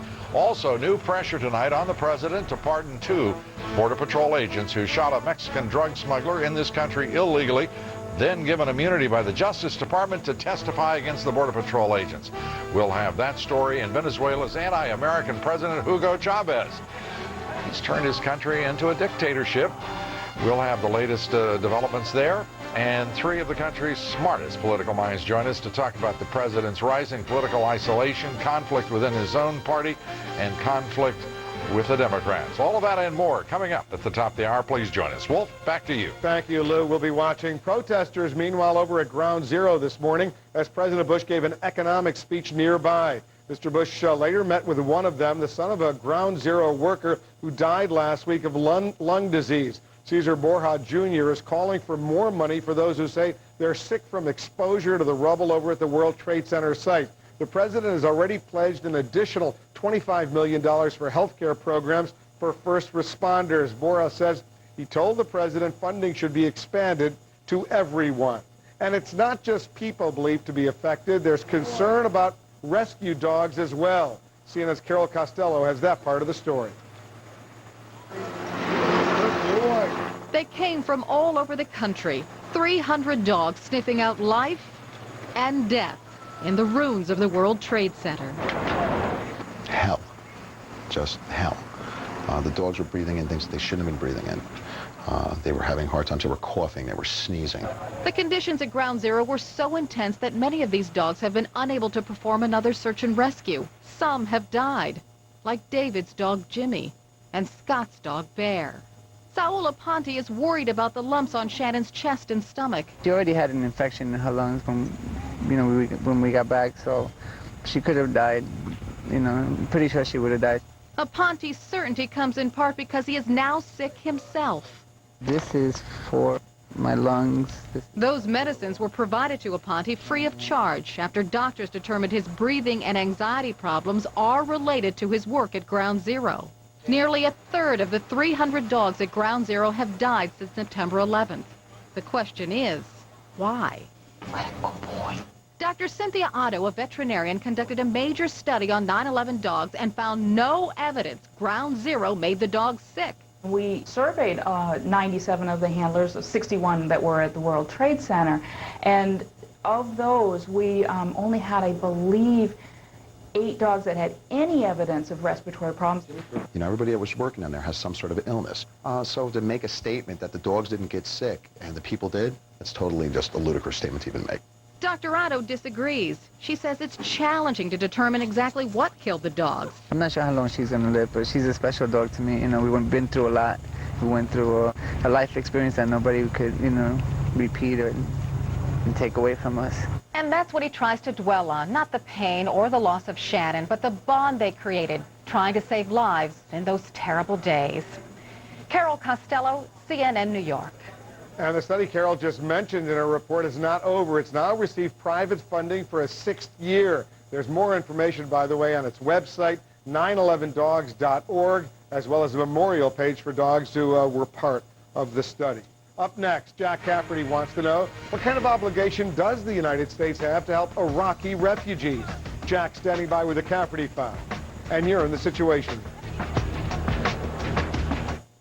I'll stop the world and melt with you.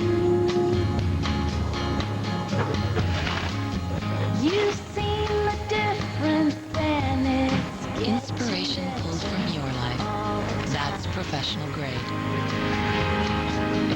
With precise handling and the smooth ride of a luxury sedan, you'll never compromise again. Welcome to Acadia, the crossover from GMC.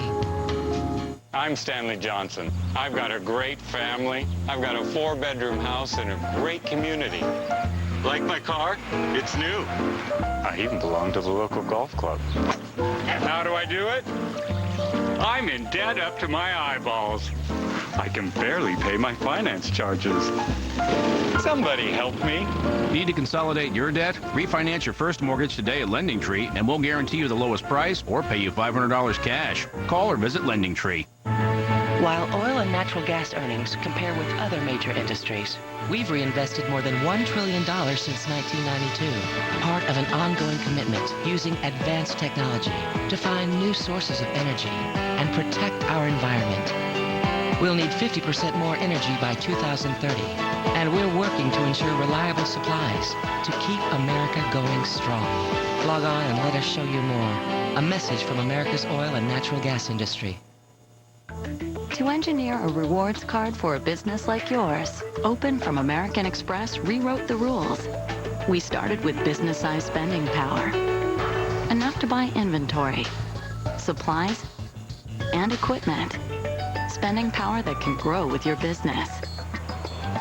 Because businesses spend more, you deserve more. So we put no expiration dates or limits on the number of points you can earn. And we reward you faster with accelerated bonuses that can speed you to as many as 100,000 points in just 1 year.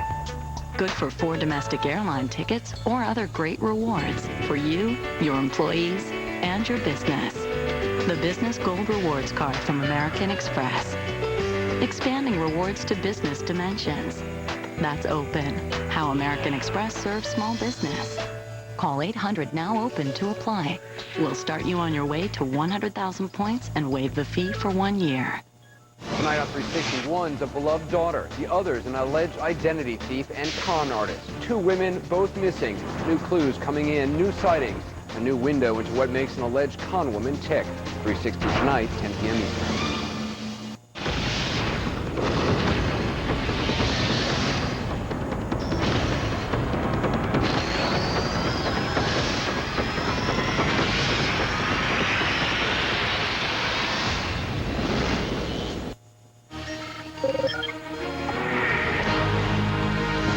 Nice shot of the U.S. Capitol on this day. Let's go to Jack in New York. Jack? Wolf, in the 4 years since the United States invaded Iraq, this country has allowed a total of 466 Iraqi refugees to come to the United States. This as 3,000 illegal aliens a day continue to stream across the Mexican border. The question we ask is, what sort of an obligation does the U.S. have to help Iraqi refugees? John writes from Owings Mill, Maryland, Jack, we marched into Iraq for what turns out to be no reason. It's only fair that we give back to the innocent people that we are harming and allow them to come into our country. I think it's about time we stop being nice to the Mexicans for defeating them 160 years ago, and time we started helping out the Iraqis. D in Washington, we have no obligation to Iraqi refugees. I mean none. We can't even help our own Hurricane Katrina refugees. Jeanette writes, we owe them at least as much financial support as we give the Iraqi government. But isn't the question of what we owe them irrelevant? Squat is what they've gotten with this administration, and squat is what they'll continue to get. We owe them refuge and safe haven. We owe them open arms and apologies for decimating what was left of their country. Sam in Boston weighs in with my belief, as we made the country better now than it was before when Saddam was in power, it would be dangerous to let too many or even any Iraqi refugees into this country, because any number of them could be terrorists wanting to harm the United States. Teresa from Albuquerque, New Mexico, our government made a decision that has resulted in Iraqis not being safe in their own country. We are not only responsible for that result, we are obligated to do whatever we can to help them. I am appalled that we aren't doing more. I had no idea. And AJ from Ivyland, Pennsylvania. Jack, it doesn't matter whether you're for or against the Iraq War. The fact is, we're in Iraq. There are a lot of innocent Iraqis who are being caught in the crossfire. The least we can do is allow them to flee here instead of allowing them to be slaughtered in Iraq. 50,000 Iraqis a month leave their homes in that country. If you didn't see your email here, you can go to cnn.com/Cafferty File, where you read more of these online. Wolf. Well, it's just a heartbreaking situation. So many Iraqis originally had such great hopes, but fortunately a lot of them have simply fled for their own lives, or even worse, they've been killed. Jack, see you back here in an hour. We're in the Situation Room weekday afternoons from 4 to 6 p.m. Eastern, back at 7 p.m. Eastern. Until then, thanks very much for watching. Let's go to Lou in New York. Lou? Thank you, Wolf. Tonight, the Iraqi Prime Minister blasting American efforts to stop Iran's rising threat to our troops in Iraq. Is the Iraqi Prime Minister an ally of the United States or an ally of Iran? We'll have an exclusive interview and report from Baghdad. And the Bush administration refusing to take action to end 3 decades of trade deficits that have cost Americans millions of jobs and trillions of dollars in debt. We'll have that report. And one of the Senate's most powerful Democrats, Senator Chuck Schumer, is among our guests here tonight. We'll be talking about his party's strategy to end the war on the middle class. All of that and much more straight ahead here tonight.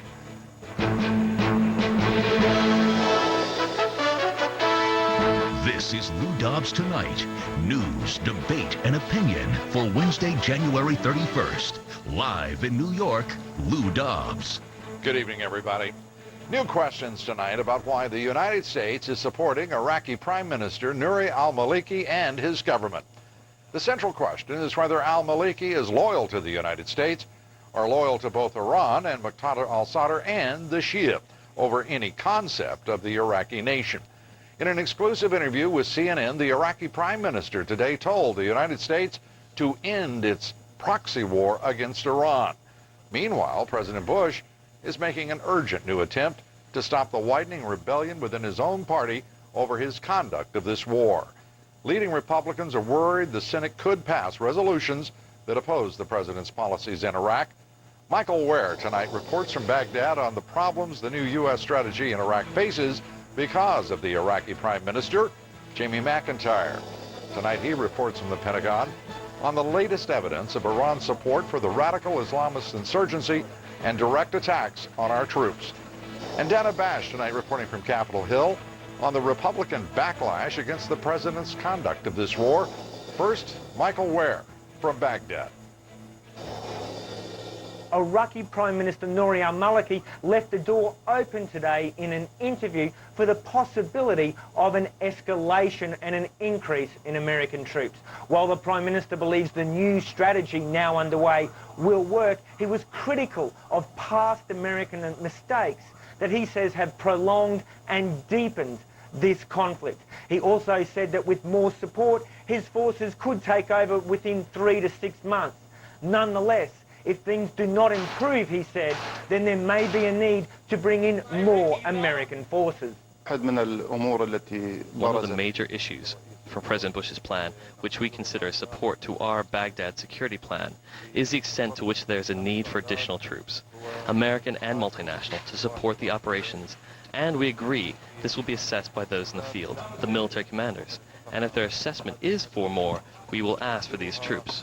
One of the key challenges for those troops will be attacking Iraq's militias, which have a stranglehold on this government. Foremost among the militias is the Mehdi militia of the anti-American cleric Muqtada al-Sadr. US military intelligence says Muqtada has American blood on his hands. Indeed, there is an outstanding arrest warrant for the cleric. Nonetheless, he is a political ally of the Prime Minister. The Prime Minister contributed to the furor over Iranian activity here in Iraq. He said that he could not contradict US military intelligence that Iranians are killing American soldiers. Indeed, he said that this seemed to be happening. He said Iranians are targeting Americans and Americans are targeting Iranians in his country, and he wants it to stop.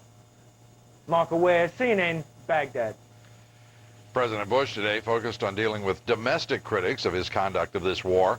President Bush met with House Speaker Nancy Pelosi at the White House today. Congresswoman Pelosi has just returned to Washington after trips to Iraq and Afghanistan. Ed Henry now reports from the White House. Ed? Lou, that's right. The president earlier today was in New York trying to talk up the economy, got a positive reception on the floor of the New York Stock Exchange, but as you noted, came back here to Washington. Much different scene here, obviously under heavy pressure from both Democrats and Republicans to change course in Iraq. The president, as you noted, had a long meeting that just broke up a short time ago with Speaker Nancy Pelosi, as well as the fierce Bush critic, Democrat John Murtha, along with another group of lawmakers. They just came back from Iraq and Afghanistan, a fact-finding mission. Nancy Pelosi came back from that trip calling the situation, quote, catastrophic on the ground. Before the meeting, a senior Democratic aide told CNN that Pelosi was planning to be, quote, blunt but polite to the president. And sure enough, when she came out, she had a lot of platitudes about common ground and whatnot, but really did not offer very many specifics about what was discussed during this meeting. She said the president listened for a long time from all the lawmakers about their reports, about what they saw in Iraq and Afghanistan. But we've previously heard from Democrats complaints that they wish the president had been listening sooner. They feel that he pushed ahead with sending more troops to Iraq despite their objections. But now they're saying they believe the president is listening, but obviously the troops are already on the way to Iraq, Lou. Already. And the speaker saying catastrophic, Ed. How did that language strike the White House and the staff there? Certainly not pleased by that. They've been going back and forth with the speaker in recent weeks about various comments she's been making.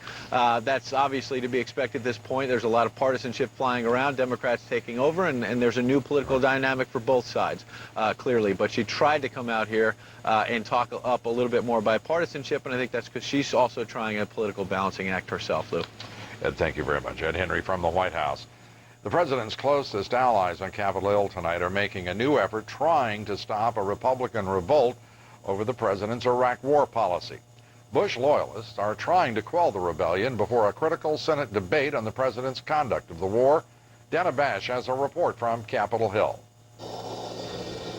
President Bush's allies are so worried that resolutions opposing his Iraq plan could pass, they're not waiting for next week's formal debate to start slamming them. Do not throw mere words out that have no concrete effect except undermining our troops and emboldening the enemy. Our responsibility is to sell it to the American people, not just to criticize, not to come up with resolutions that don't mean anything, intended to embarrass the president.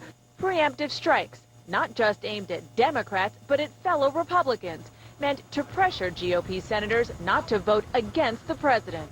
Comments like that are really inappropriate. Instead, it is intensifying the deepening discord within the Republican Party. Susan Collins is one of 4 GOP senators co-sponsoring a resolution that opposes sending more troops to Iraq. Those of us serving feel very strongly, are not motivated by political purposes. But when GOP Senator Jim DeMint was asked if he thinks fellow Republicans, including former Armed Services Chairman John Warner, are really trying to embarrass the president, he said, quote, It's clearly not an act of leadership. Bush allies admit there is less pressure on GOP lawmakers to stand with the president. The president has the bully pulpit of the office of President of the United States, but I think in many ways the American people have sort of chosen up sides on this issue and are not listening. The one person Republicans think still does have clout on this issue is General David Petraeus, the man the Senate just approved and confirmed to be the commander of U.S. forces in Iraq. CNN is told that he has actually been meeting here on the Hill this week with lawmakers trying to make the case that he needs additional U.S. troops in Iraq in order for his mission to succeed. Lou? And still, the polemics, the partisan polemics are not focusing on policy choices and consequences, and we are now at midweek. Any likelihood that'll occur soon?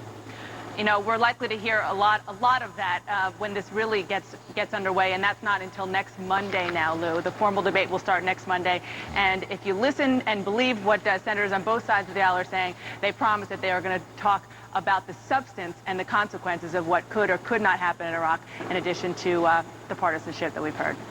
There is, I would think that partisans on both sides would find it somewhat embarrassing to this government that a four-star general now in command of our troops in Iraq would have to be put into the position of seeking additional troops hat in hand, if you will, after a policy decision is taken. It's a very complex and difficult moment. It is, and that's precisely the argument that you hear from the White House and its allies here. What you hear them saying is, you know, you confirmed this man by an unanimous vote, 81-0, and he is going to Iraq. He has said in a confirmation hearing that he needs these troops, so don't undermine him. That's what you hear from the White House and its allies. On the other side, you hear senators saying, look, we have a role here. We disagree, no matter what he says. Other generals disagree. That's why we're going to have this debate. Dana, thank you very much. Dana Bash, live from Capitol Hill. Insurgents in Iraq have killed 4 more of our troops. 1 soldier killed today, 2 soldiers and a Marine killed yesterday. 85 of our troops have been killed this month in Iraq. 3,085 of our troops since the beginning of this war have been killed. 23,279 of our troops wounded. 10,342 of them so seriously they couldn't return to duty within 3 days. A top U.S. general today said the military has proof that Iranian weapons are now killing and wounding our troops in Iraq. General Raymond Odierno told USA Today that the United States has serial numbers that prove Iran has supplied weapons to the insurgents. U.S. officials said the United States could soon make a formal public presentation of the evidence that would link Iran to the insurgency. Jamie McIntyre reports from the Pentagon. A brazen attack on this Iraqi government center in Karbala almost 2 weeks ago is the latest incident in which anonymous U.S. officials are pointing an accusing finger at Iran. But Pentagon officials say it's only a suspicion based on the sophistication of the attack and concede there's no direct evidence to corroborate Iranian involvement. Even as other U.S. officials claim a mountain of proof to support the more sweeping charge that Iran is backing several militia groups in Iraq with money, weapons, and expertise. The evidence is said to include computer files seized during a raid in northern Iraq last month, in which 5 Iranians were detained. The State Department promises once declassified, the evidence will be of smoking gun quality. We're going to do it in such a way that it is properly presented and is clear. The U.S. also wants to avoid an embarrassing repeat of Colin Powell's convincing but ultimately inaccurate WMD presentation to the UN back in 2003. I think the president is going to have a very, very tough case to make because of the past failures of his administration to present credible and correct evidence for the accusations that he has made. Trita Parsi is president of the Iranian-American Council. He doesn't defend Iran, but says it's mostly supplying Shia groups, while Syria and Jordan appear to be helping the Sunni insurgents. I don't have any doubt in my mind that the Iranians are involved in Iraq. Everyone knows that. The question is, are the Iranians the ones that are supporting the groups that are killing Americans? Most of the evidence cited so far by the U.S. military consists of weapons found in Iraq but made in Iran. The list includes shaped charges used to make armor-piercing IEDs, detonation wire, rocket-propelled grenades, 82-millimeter mortars, and Katyusha rockets. So far, the evidence the U.S. has made public, while incriminating, is circumstantial. But the U.S. says it has the proof and will produce it if Iran doesn't back off. Lou? Jamie, to what end? This is, after all, a war. If the United States government is confident of its intelligence, has that evidence, why in the world would not the General Staff order a response and take action? Why should there be this appearance of a trial? And you did bring back the specter of former Secretary of State Colin Powell in February of 2003 appearing at the United Nations with what turned out to be compelling evidence, but absolutely incorrect evidence. Well, there's a couple things going on here. One is, obviously, they want to make sure that any evidence they produce is bulletproof. Two, they also want to be sure that while they're confronting Iran, they don't provoke a response that's irrational. And they are trying right now to pursue diplomatic means to put pressure on Iran. They want to see how that works before they pull out the rest of their hold cards. And, of course, they are responding militarily against Iran on the ground in Iraq. Responding militarily, if indeed the intelligence is correct, and we have had reports of this intelligence now for the better part of a year, why in the world has there not been a response? Because our troops are at risk, American lives are at risk, as are Iraqis. It seems to be a peculiar posturing and approach.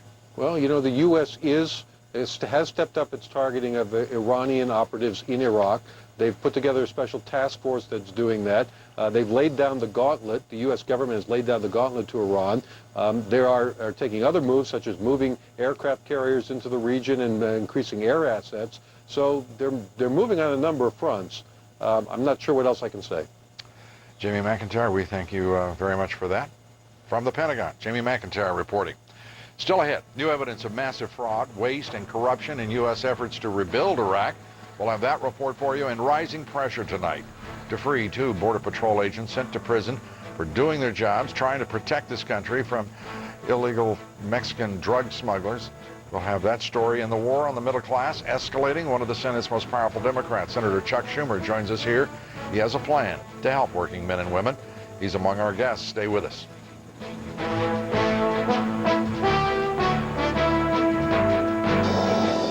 Are there places in your home where you wish you had a light, but you don't? Hi, Anthony Sullivan here for the wireless stick-up light bulb. A battery-operated light bulb that you can install without an electrician. Just stick up the base, slide in the bulb, and you've got light. It's that easy. There's no wires and no complicated installation. Now you can have light anytime, any place, anywhere. Just stick it up, pull the cord, and you've got light.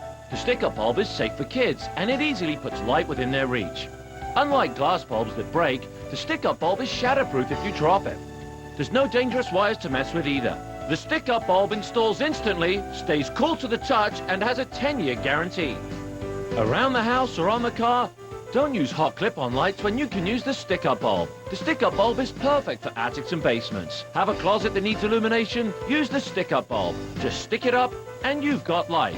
Use one anywhere you need extra light. Nothing's easier to fit underneath the kitchen counter, and they're perfect inside for a tool shed if you don't have power. Use them outside as a wireless light for decks or patios, and they're great for camping and RVs. If the power goes out, you can depend on the power of the stick-up bulb. And each one slides out to become a handy lantern. This electrician charged $180 to install one light bulb. Call now and you'll get the wireless stick-up bulb for just $10. But call right now and we'll throw in a second stick-up bulb free. Just pay separate shipping and handling. That's 2 wireless stick-up bulbs, all for just $10. Here's how to order. Call 1-800-459-1274 and order stick-up bulb for a new and special low price of only $10, and you'll get a second stick-up bulb for free. That's 1-800-459-1274. This offer is not available in any retail store, so use your credit card and call 1-800-459-1274. 1-800-459-1274. Call now. This week, CNN Pipeline. Congress searches for a new strategy in Iraq. Go to CNN.com for live testimony from some of the biggest names in the debate. Madeleine Albright, James Baker, Lee Hamilton, Henry Kissinger, and more. This week on CNN Pipeline, only at CNN.com. Pressure tonight on the White House to pardon former Border Patrol agents Ignacio Ramos and Jose Campion. And that pressure is rising. So far, President Bush has only promised to look into the case. The agents are beginning their lengthy prison terms while the wounded illegal alien Mexican drug smuggler, given immunity by the Justice Department to testify against those agents, remains free. And he's filed a $5 million lawsuit against the U.S. government. Casey Wyan reports. Former Border Patrol agents Ignacio Ramos and Jose Campion were transferred this week to their new homes for the next 11 and 12 years. Federal prisons, each more than 1,000 miles from their families in El Paso. At the same time, efforts to win release for the men, convicted of shooting and wounding a Mexican drug smuggler near the Texas border 2 years ago, are intensifying. This is outrageous. I mean, these two men put their lives on the line to protect our country. And I've read the case. I've gone through all the facts. Maybe they made mistakes. Maybe they didn't make mistakes. Look, I don't trust a drug dealer, number one. Federal lawmakers are demanding the Justice Department release documents relating to the decision to prosecute the agents and grant immunity to an admitted illegal alien Mexican drug smuggler. And the question is, why is the government stonewalling the truth? Why don't they just come and level with us and let us know what was behind all of this prosecution?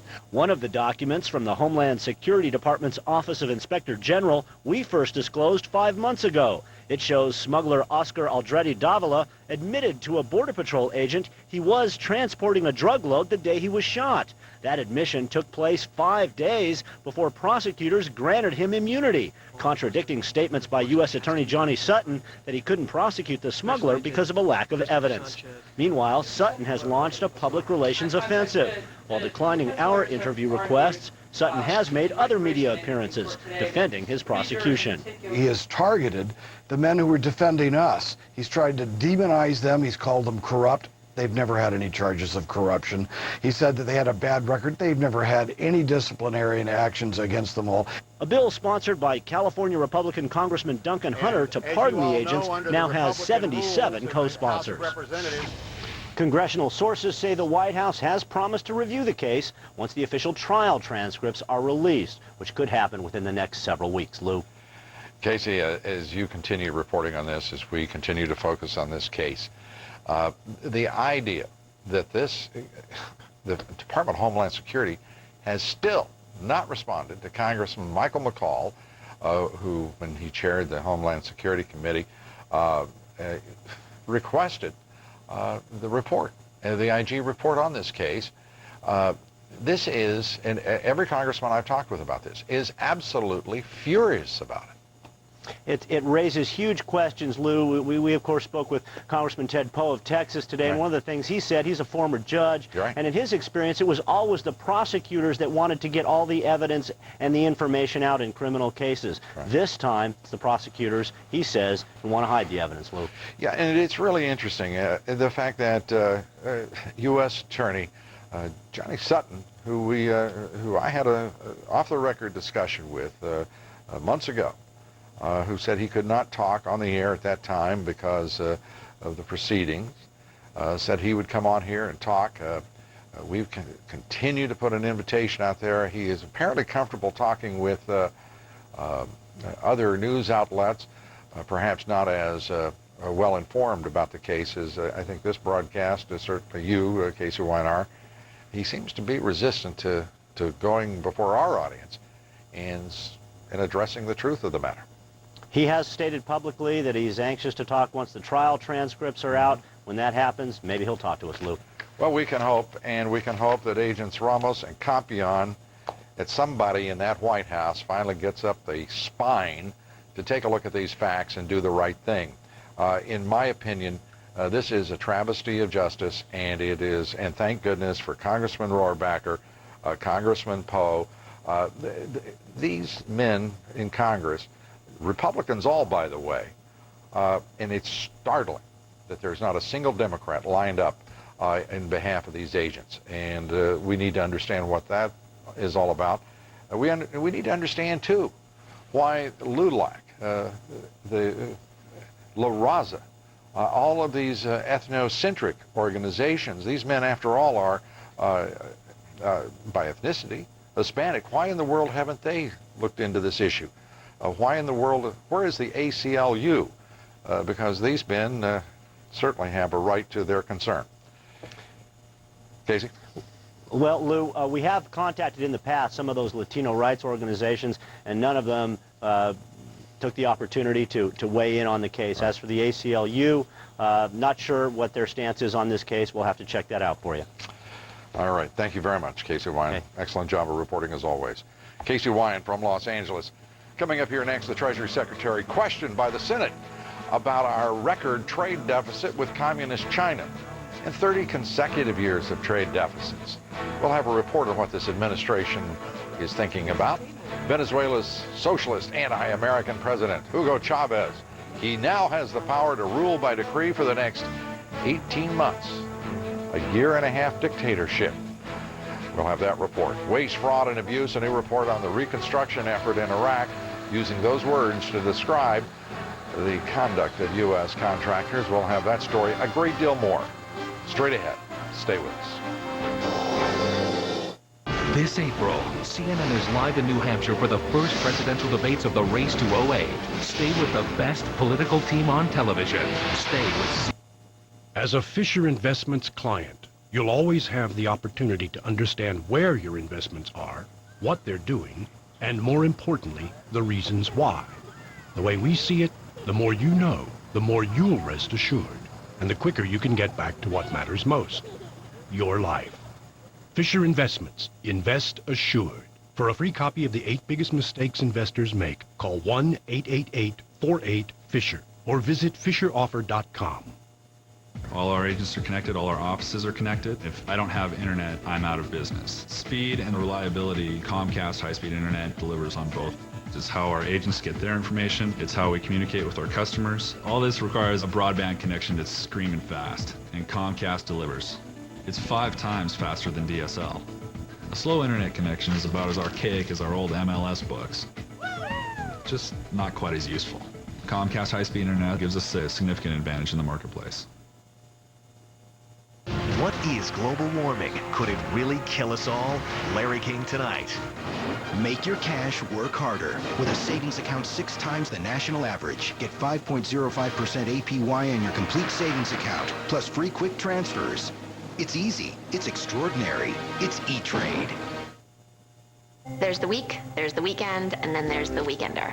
Friday, Saturday, and Sunday, the subscription from the New York Times, I love it. Like your whole weekend's just started. It's come a little early. So the deal is you call the 1-800 number, and then you get Friday, Saturday, and Sunday for $3.25, which is half off, which is pretty crazy. So you get the Friday paper, and boom, you're right into the weekend. Saturday.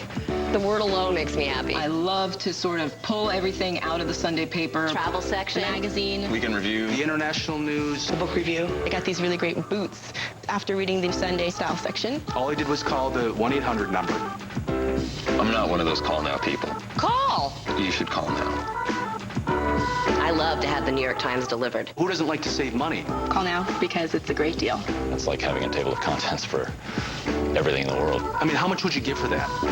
The Weekender subscription from the New York Times. Get it now for as low as $3.25 a week. Call 1-800-727-7464. Who doesn't like to start the weekend a day early?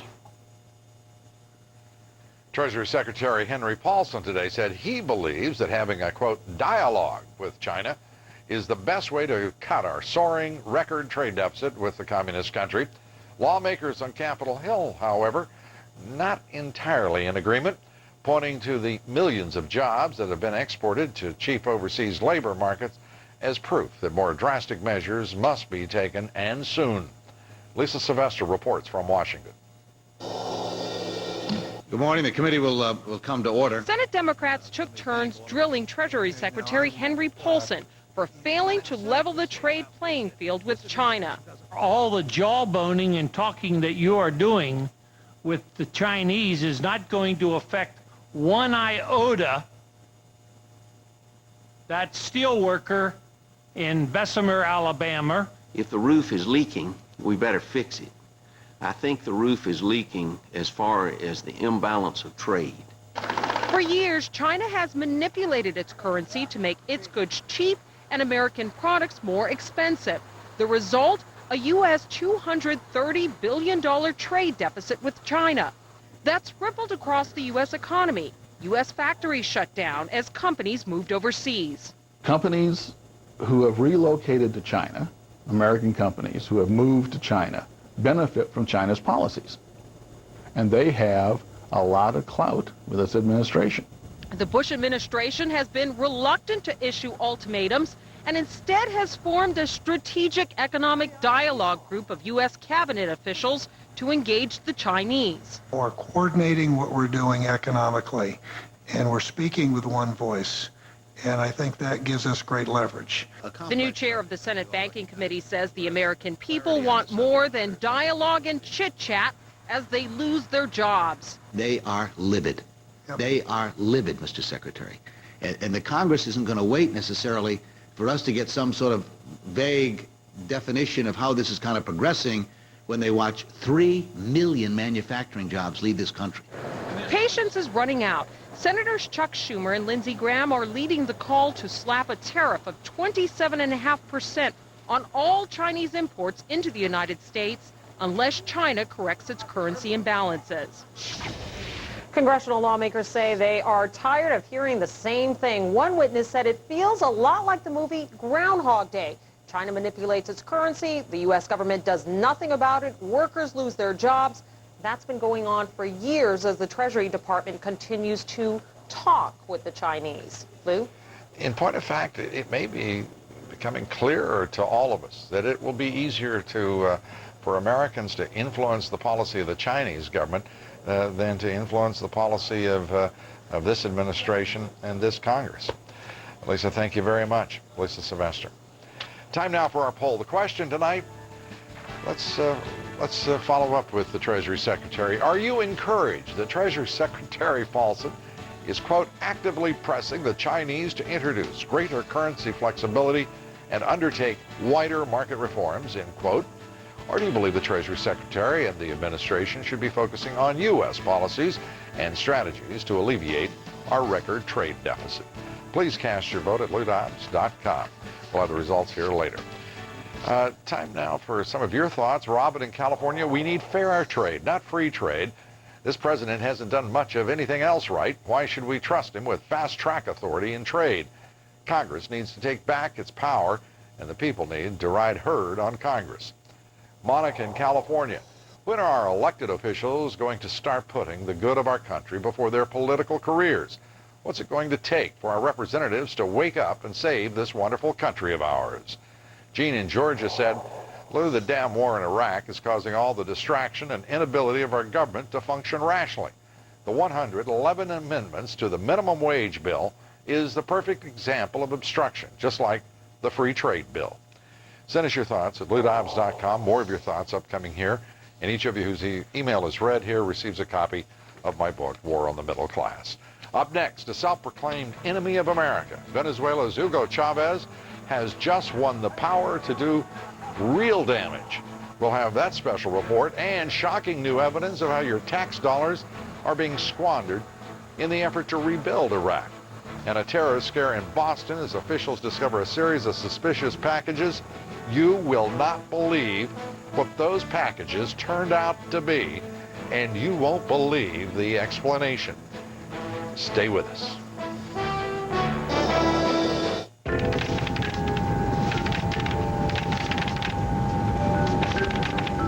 Keep wandering eyes off your laptop. Reassuring, removable 3M privacy filters. Find yours at 3mprivacyfilter.com. Here's what people are saying about Osteo-Biflex, the #1 doctor-recommended joint care brand. I'm 77 years old, and I work as a waitress, and if it weren't for Osteo-Biflex, I just couldn't do it. My doctor recommended I take Osteo-Biflex, and it's great. It really works for me. I'm amazed at the results I've seen from my patients taking Osteo-Biflex. It works by helping to lubricate the joint, and it helps to maintain the cartilage. Osteo-Biflex has given me mobility. I wasn't getting that crunching, grinding sound in my joints. Not only did it stop the discomfort and the stiffness, but it gave me full mobility again. The glucosamine and chondroitin, as found in Osteobiflex, actually lubricates and cushions your joints to provide free movement, mobility, and comfort. Osteobiflex has given me a whole new life. For a $3 off coupon and more information on Osteobiflex, go to osteobiflex.com right now. Osteobiflex is available wherever quality vitamins and supplements are sold. It's not just about reaching your goals. It's about reaching your dreams, too. Now with HSBC Direct Online Savings, you'll earn 6% APY on new money until April 30th. Go to hsbcdirect.com for details and reach your goals and your dreams faster. You play and start.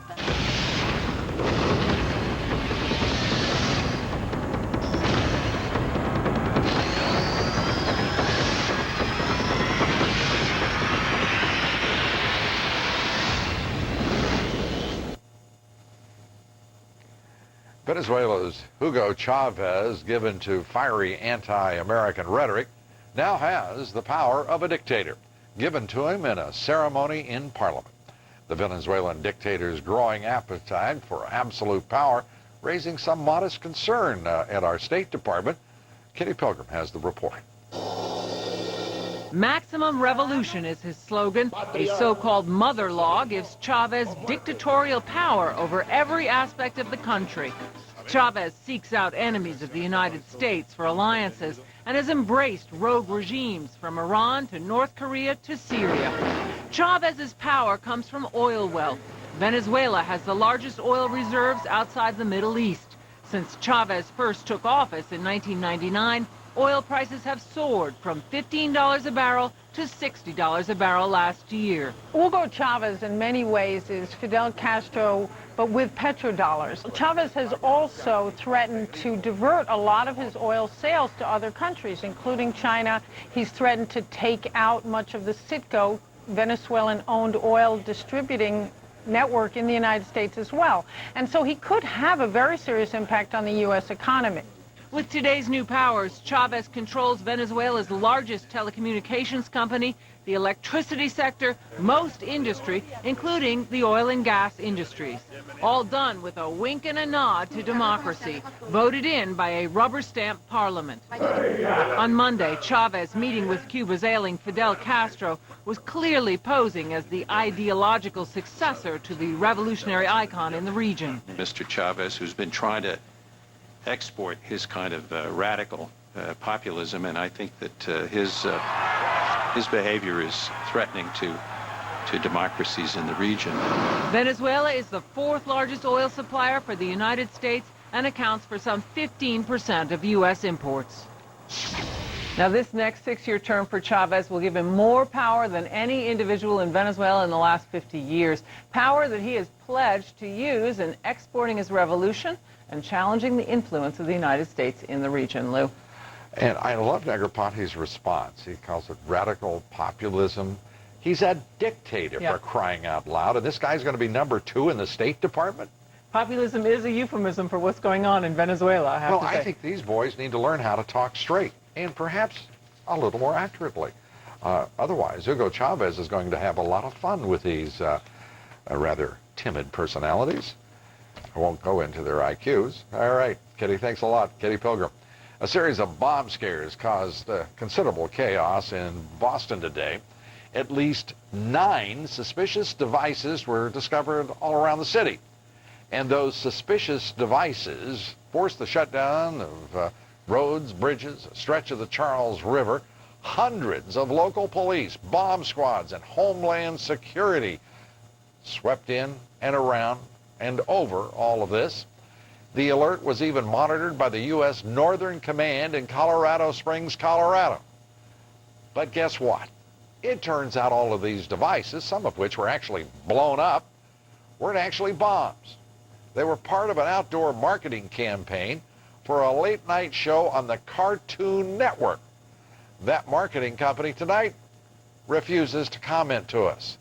But CNN's parent company, also the parent company of the Cartoon Network, Turner Broadcasting, says those electronic light boards, there it is, flashing with its very clear message. They say those boards are harmless. The light boards were designed to promote the show Aqua Teen Hunger Force. But local and state officials are not in any way mollified. In fact, they are furious. Governor Deval Patrick said it is a hoax and it is not funny. No word at this hour on what in the world that campaign was supposed to accomplish. We'll keep you posted. Up next, we'll hear from our distinguished panel of political analysts on the president's policies in Iraq, at home, and the Democratic opposition. And the senior senator from New York, Senator Chuck Schumer, joins me here later. We'll be talking about America's war on the middle class and his new book. And Senator Joe Biden announced he's running for president, promptly, well, goes after a few of his potential rivals, and certainly Senator Barack Obama. We'll have that and a great deal more. Stay with us.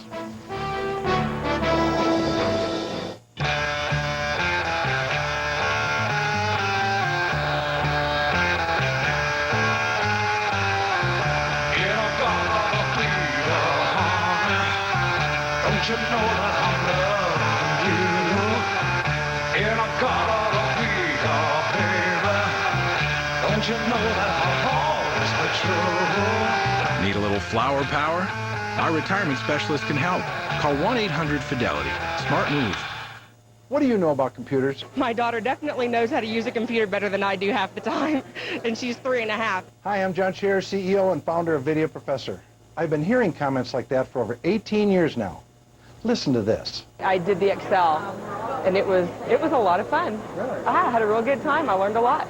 The difference, just 1 hour with one of my CDs, and they're easy to use. The CD plays like a video on your computer screen. Just follow the step-by-step instructions. And if you call right now, I'll send you any lesson of your choice free. The reason I can do this is because I know that once you try my product, you'll come back to us for all your computer learning needs. If you can't learn for any reason, I'll not only refund your shipping and processing, but I'll send you $10. So learn a new skill in less than an hour. Try my product. I think that's the most fun I've had learning something about the computer. To get your free computer learning CD, you must call now. Call 1-800-701-3063.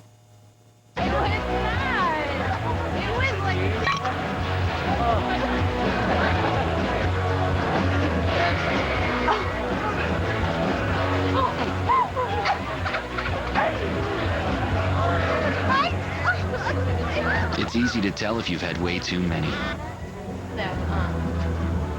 But what if you've had just one too many?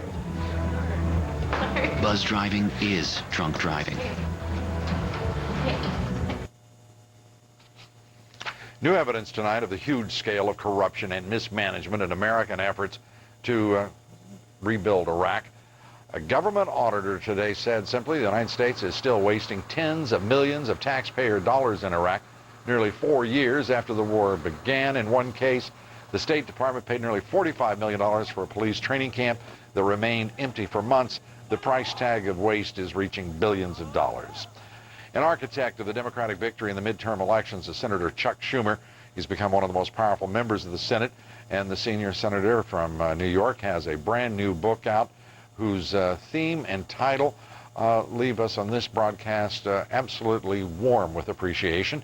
Positively American, winning back the middle-class majority, one family at a time. Senator Schumer, congratulations on the new book, an important book, and we're glad to have you here. Hey, Lou, great to be on with you. And it is great to hear somebody talking about the middle class, the problems that are faced by the middle class, and actually coming up with a solution. And the middle class is nothing new in your concerns. No, well, you know, Lou, I wrote this book because I feel that the 2008 election will be pivotal. The middle class is up for grabs. They had originally bought into the Reagan philosophy in 1980, but the world has changed so. Technology has created terrorism. It's created one global market where jobs go overseas. We live longer. That changes when we get married, when and if we have kids, and lots of leisure time. So the middle class is not feeling terrible, but they're not feeling great, and they're looking for government to help them out a little bit.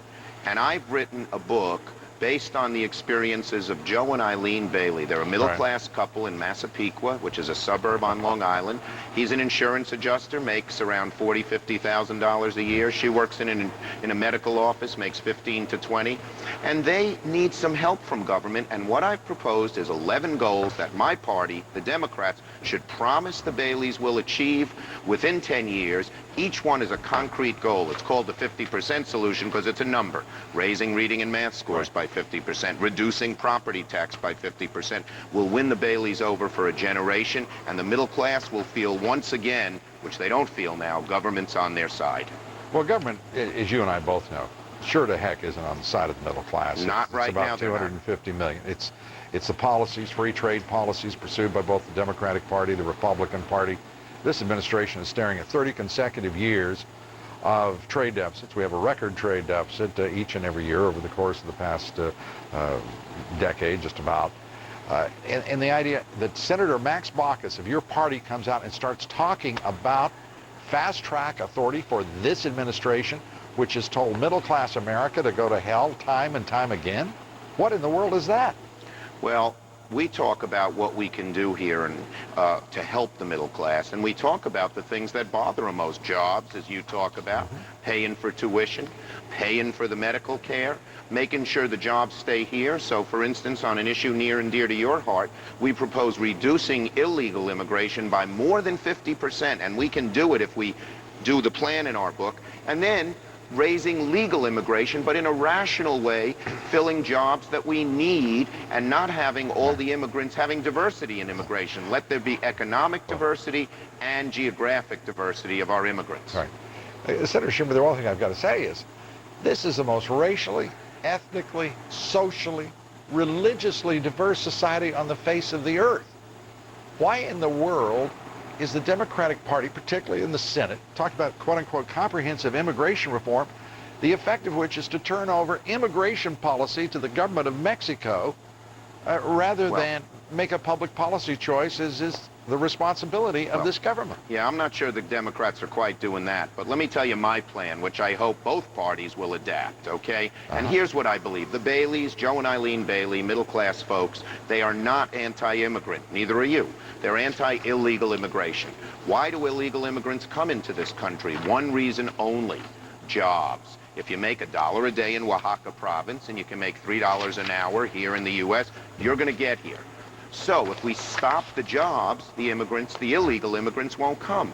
But when employers are asked for identification, they're shown a driver's license, a social security card that can be forged for $40. Right. We propose that everybody, every American, citizen, legal immigrant, gets a non-forgeable employment card, a national employment card. It has a little chip in there that you can't forge that matches the retina of your eye. Now, every employer would have to swipe the card through a little machine like a credit card machine. When someone applied for a job, it would have their picture on it, of course. And if the computer said they're a citizen, I got it. or they're I got here it, legal, Senator. I got it. I think I got it. But here's the other part. If the employer doesn't swipe the card or hires him anyway, first time, a $50,000 fine. Second time, jail. It will cut illegal immigrants, and then the Baileys will be willing to accept lots of legal immigrants who we need in this country.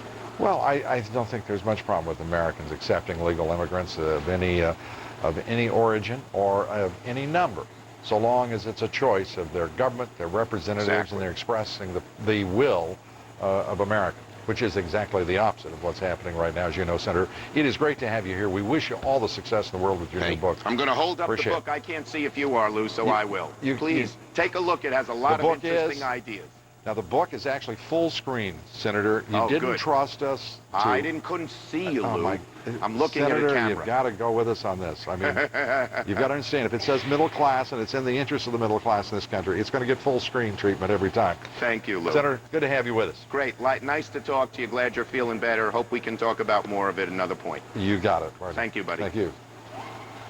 Just ahead, three of the country's sharpest political minds join me to discuss the president's conduct of the war in Iraq, the growing revolt within his own party, and just how great this economy really is.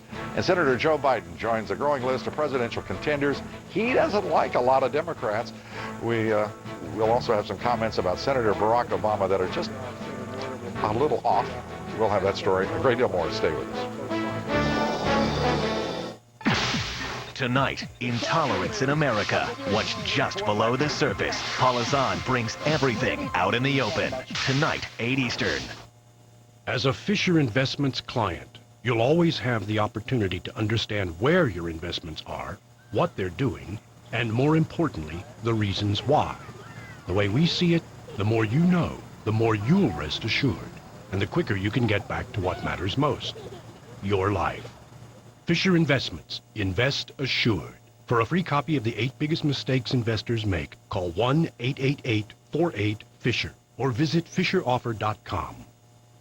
When Bob Lanphier Jr. says that Beaverton Chrysler Dodge is your used car superstore, he means that no matter what kind of used vehicle, from inexpensive to exclusive, from domestic to import, from car to truck to SUV, from big to small, Beaverton Chrysler Dodge's huge selection combined with our famous 7-day right of exchange, minimum 6 months, 6,000-mile warranty, and free Carfax and inspection report means that your next used car is waiting for you right now at Beaverton Chrysler Dodge on Canyon Road in Beaverton. Just remember, if it's not the best used car you've ever bought, bring it back.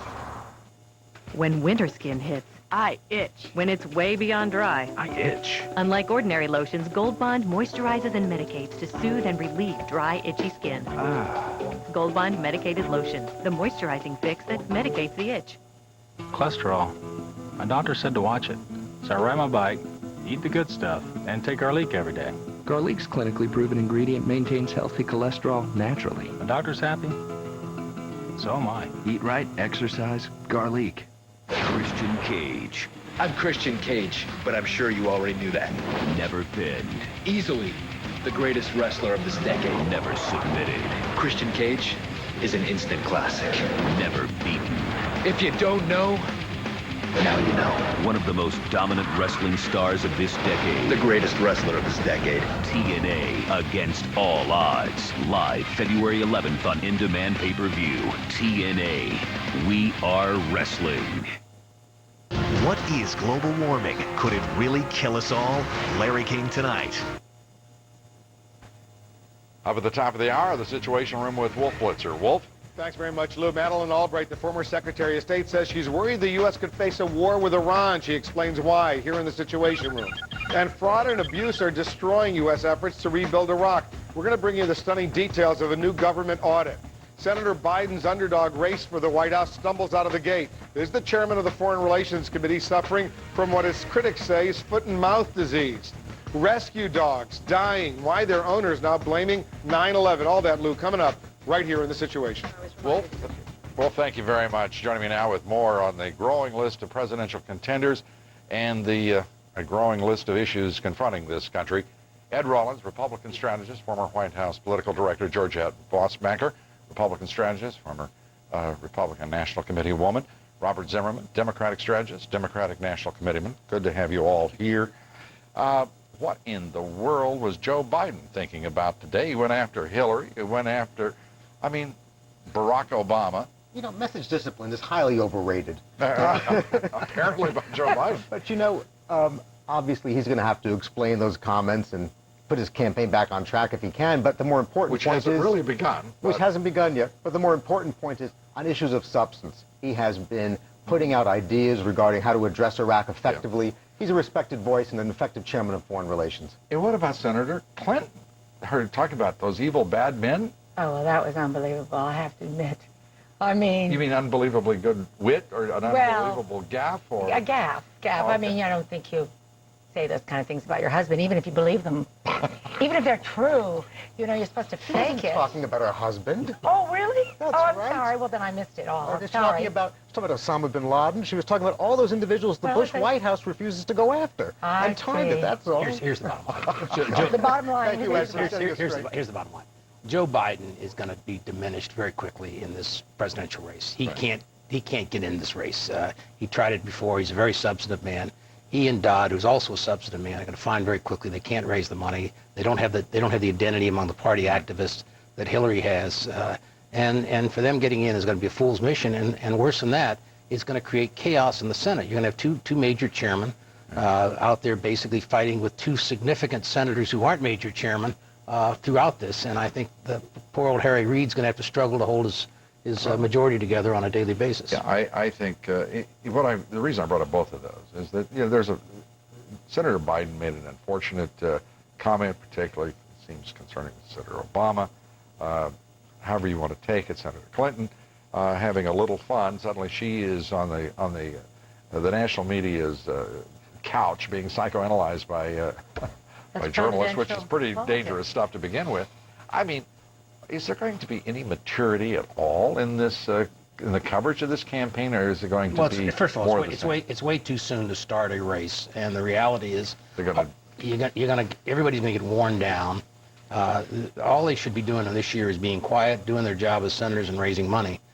But they're not, because the media basically wants to cover a presidential race. And now, wait a minute. We'll take responsibility for a lot of things, but I don't think we're the guys with the starter gun. But you're the ones that, well, the starter gun is the money. But the reality is this is like a full-scale race in which polls are being run in media outlets on a daily basis. Who's ahead, who's this, who's that. And they're all fighting for the same dollar. It's an absurd process. And they're all out there fighting for the same dollar. And we're talking about big money But there's much more at stake here. You know, in the same way the internet was so defining of the 2004 presidential election, YouTube and cellular phone video cameras are going to define this presidential election and turn it into a sideshow. What really concerns me are there are powerfully important issues, substantive issues that have got to be addressed. Right. And the media, I think, has a responsibility to focus on that with the candidates. Oh, we do our very best on this broadcast, as you know, absolutely. to do just that. But then we are confronted right now with a Democratic leadership in the Senate that has 111 amendments to the minimum wage legislation. Give me a break. Let's get it done. Move on. You guys are supposed to be taking on... And all 51 Democratic senators agree with you, but you need 60 votes to move it forward. Then let's root it out and put it out there. The good news is this is Senate Bill number 2. So everything that didn't get passed in the last dozen years is being stashed into this bill. It's a long, hard process, and I think to a certain extent the 100-hour drill that the Speaker attempted to do, it's a long, hard 2-year session, and they ought to basically get some strategic thinking. White House facing a revolt within the President's party, facing adamant opposition by the Democrats on the issue of Iraq. What's going to happen here, Georgette? Well, he is the commander-in-chief. I mean, at the end of the day, he's going to... He's also the decider and decision-maker. But I'll tell you, for the Democrats to be criticizing the president and this new initiative, and yet they confirmed General Petraeus unanimously. I mean, this is the man that's going to carry out this. Yeah, I don't understand it. This is where they should have taken their stand, and they didn't. Contrary. The Democrats the senators did exactly what they're supposed to do as senators. They do not interrupt the military chain of command, and they support the right of the president to choose his Secretary of Defense and choose his generals. The chain of command, according to our Constitution, is the Senate to the President. And so the fact that we have resolutions now from Republicans and Democrats that are going to confront President Bush on the war escalation is the important first step. Well, Robert, no, they missed the important first step. Well, one important thing to notice. There were 2 senators who didn't vote today for the general. One is Senator McCain, who basically is advocating the president's position, and the other is Senator Kerry, who basically is off in Davos saying we're a nation of pariahs. And I think the reality is they should have been there. They should have voted for this man or not voted for this man. The bottom line is that we've got about 6 months to fix this problem, and I think everybody's pretty much in unanimous opinion of that. We thank you very much. The fact is, Robert Zimmerman, you need much more time to defend your party. I'm sorry, Georgette, I didn't mean to ramble on. Georgette and I took up all the time. And so we're going to give you that opportunity, say, Friday. Would that work for you? Look forward to it. You got it. We look forward to seeing you guys. Thanks very much, Georgette Mossbacher, Ed Rollins. Thank you. We'll be right back here in just one moment.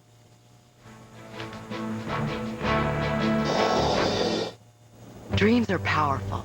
Just because we're retiring doesn't mean our dreams have to. That's why Ameriprise Financial created the Dream Book. Before we talk about numbers, we want to know your dreams.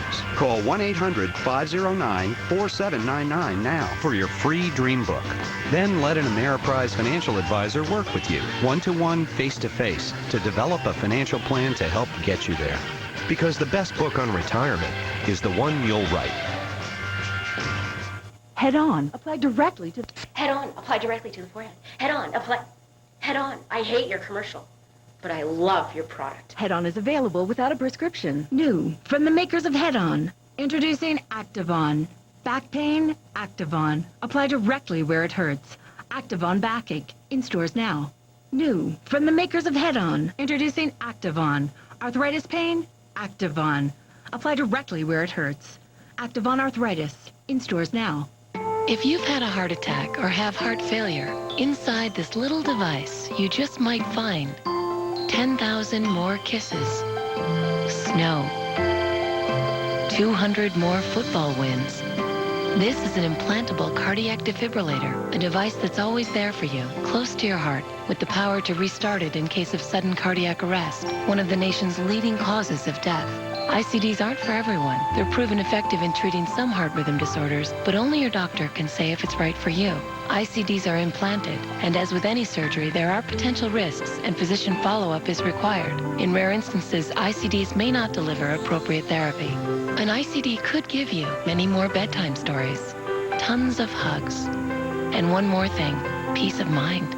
Call 1-866-950-5550 or visit whatsinside.com. Then talk to your doctor. An ICD is just a little thing, but it can make the biggest difference in your life. Closed captioning provided by Activon. Applied directly where it hurts. New from the makers of Head-On. Introducing Activon. Arthritis pain? Activon. Apply directly where it hurts. Activon Arthritis. In stores now. Now the results of our poll tonight.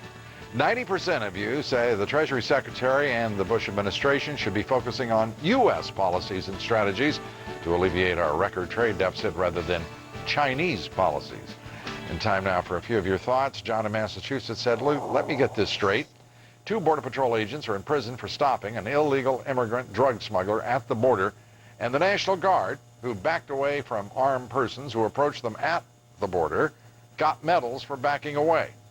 Sure looks to me like Mexico controls our border. And Fred in New Jersey, why don't we take all these tunnels between Mexico and the United States that have been discovered but not yet filled in and make a subway system to further ease and expedite illegal entry into our country?